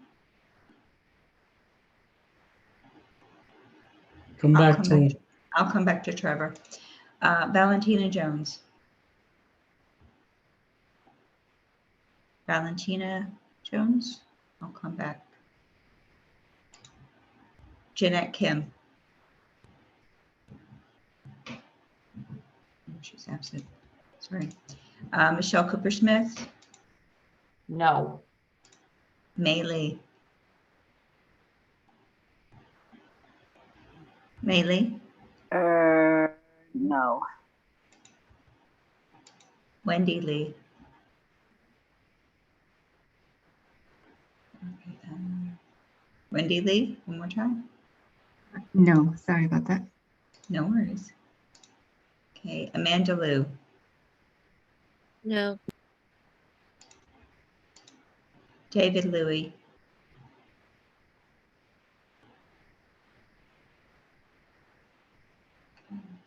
David Louis. I'll come back. Laura Lugo. Yes. Oh, sorry, was that David? It was Laura, yes. It was Laura. Okay, Laura, thank you. Okay, Paul Rangel, No. Damaris Reyes, Abstain. Richard Ropiak, Yes. Thomas Rosa, No. Robin Chattel, Yes. Heidi Schmidt, No. Arnett Scott, Yes. Larissa Shaneberg, no. Sandra Struther,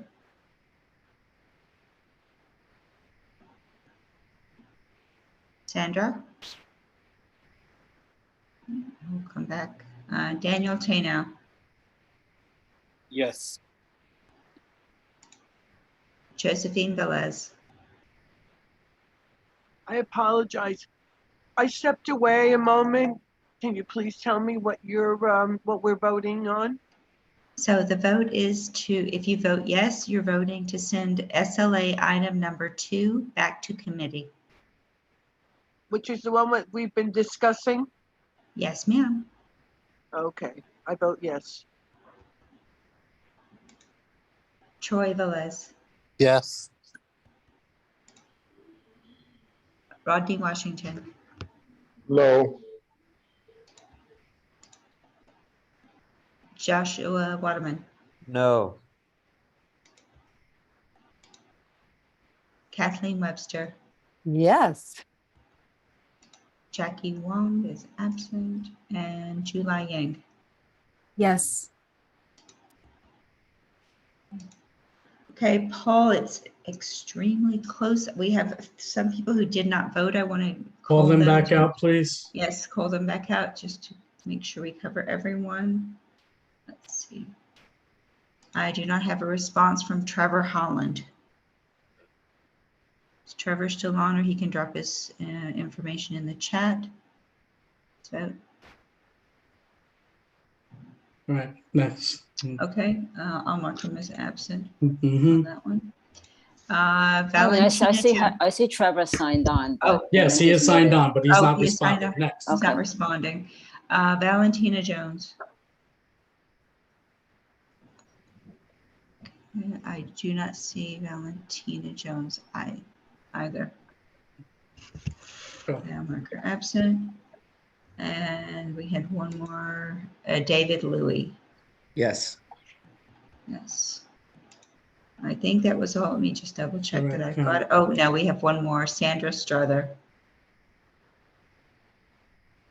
Well, in the chat, some people have some stuff in the, oh, maybe it's But- something else. I don't know. Can I change my no. vote, please?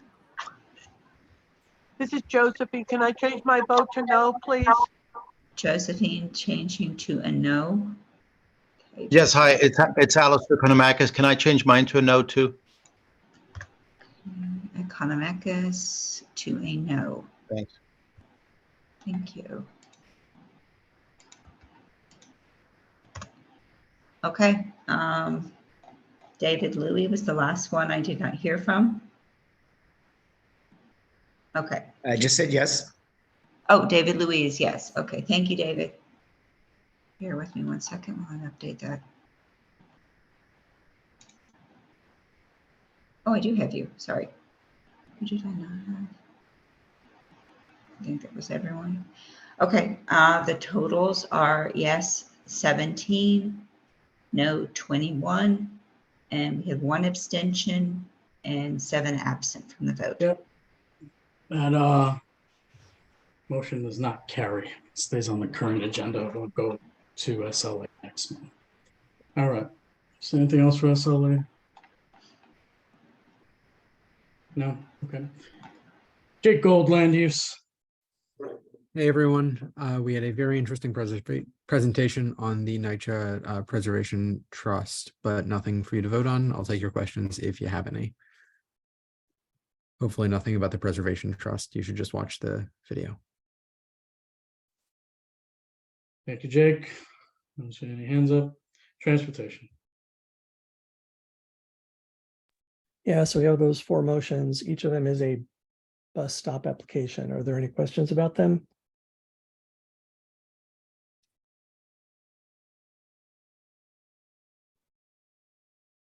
There's no questions for you, David. Any old business? Any new business?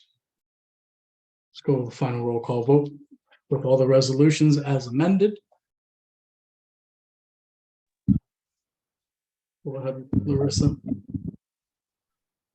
Okay, thank you, Paul.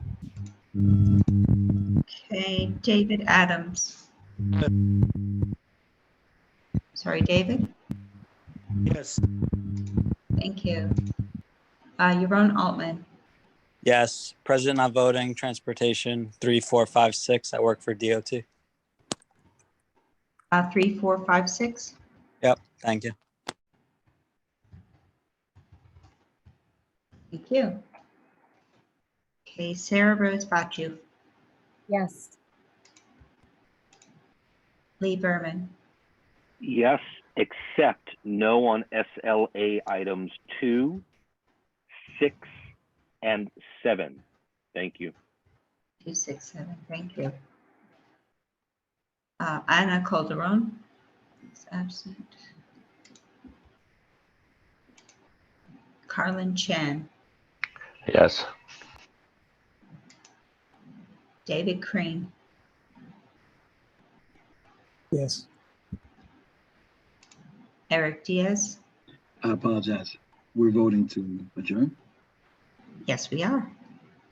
Yes, on everything. That's not accurate. We're voting for the voted- entire vote. Well, it's the final roll call vote. It's not, we're not voting to adjourn per se. Thank you, David. So we're voting for final, this is not a vote, it's final roll call. Thank you. That's what I meant. Sure. Thank you. No, it is a vote. This is a vote on the entire vote sheet, which may also be the final roll call. Correct. Thank you. Thanks for the clarification. Okay, Tariq Darrell. Hear me? Yes. Great. I'm going to abstain to SLA2. Yes to everything else. And Paul, may I ask that we talk about outreach at large at exec next month, please? Okay. Noted. Alistair Economakis. Yes. Jamie Felber.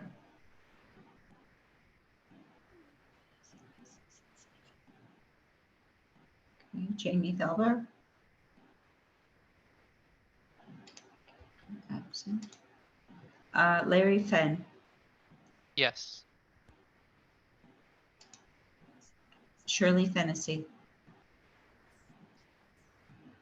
Yes. Catherine Freed. Yes on all except no on SLA 6 and 7.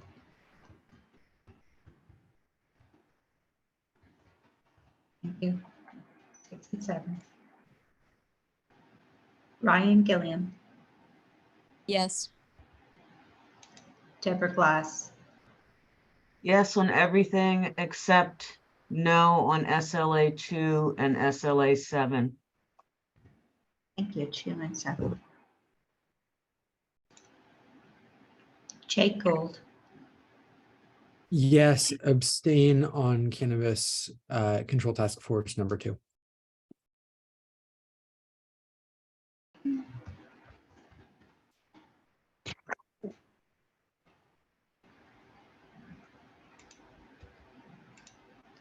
Keniel Hernandez.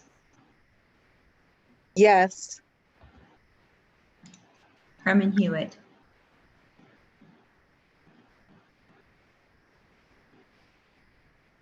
Herman.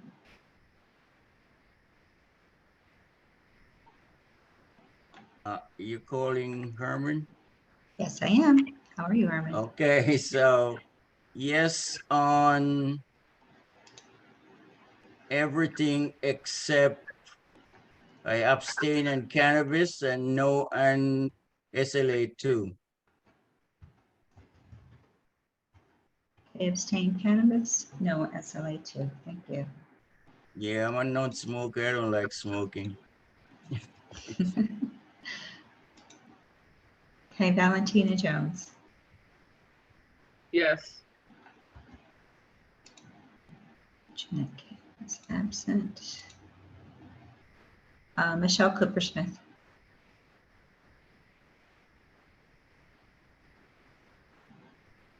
Michelle Coopersmith. Dropped off. Looks like she dropped off. Thank you. Okay, Mei Lee. I'll abstain on SLA2 and yes to everything else.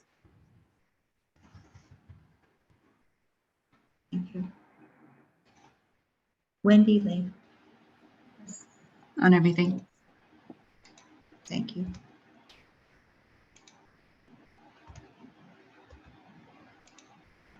Alicia Lewis Coleman is absent.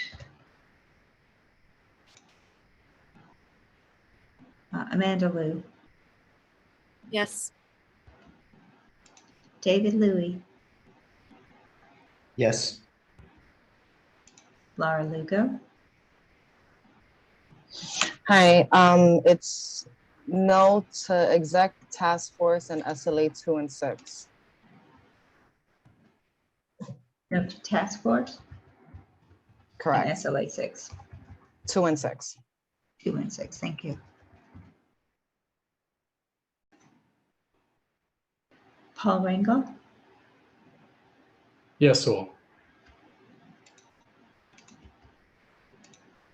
Damaris Reyes. Yes. Richard Robiek.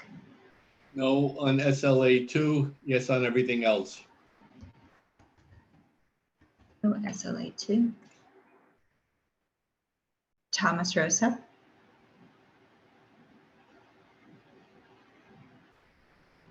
Thomas Rosa, and we were having issues earlier. Yes. Thank you. Robin Chattel. No on SLA2, yes on everything else.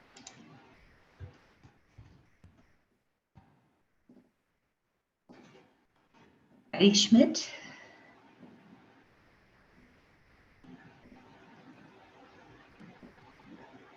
Hers is in the chat. Oh, hers, thank you very much. Yes.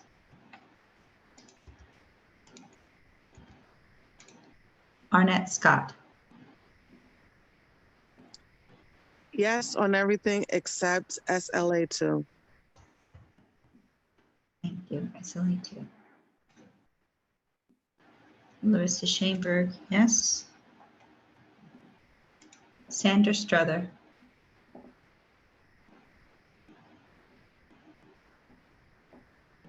Sandra Strother.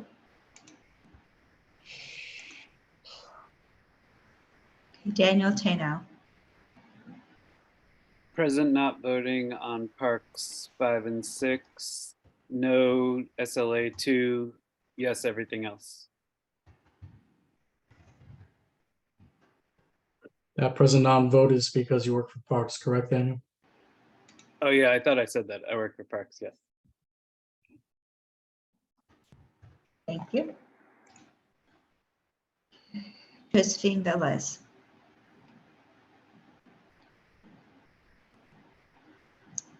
Josephine. Yes on everything else except SLA2. Thank you. SLA 2. Troy Velez. No to SLA2, yes on everything else.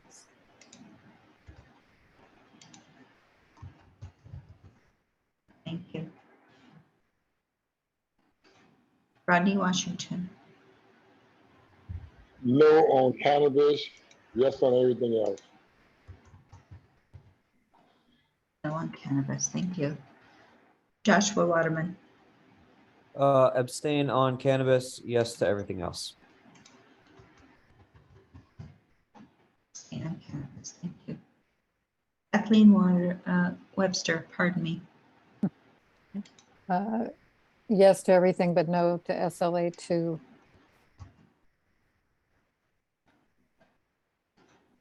Jackie Wong is absent.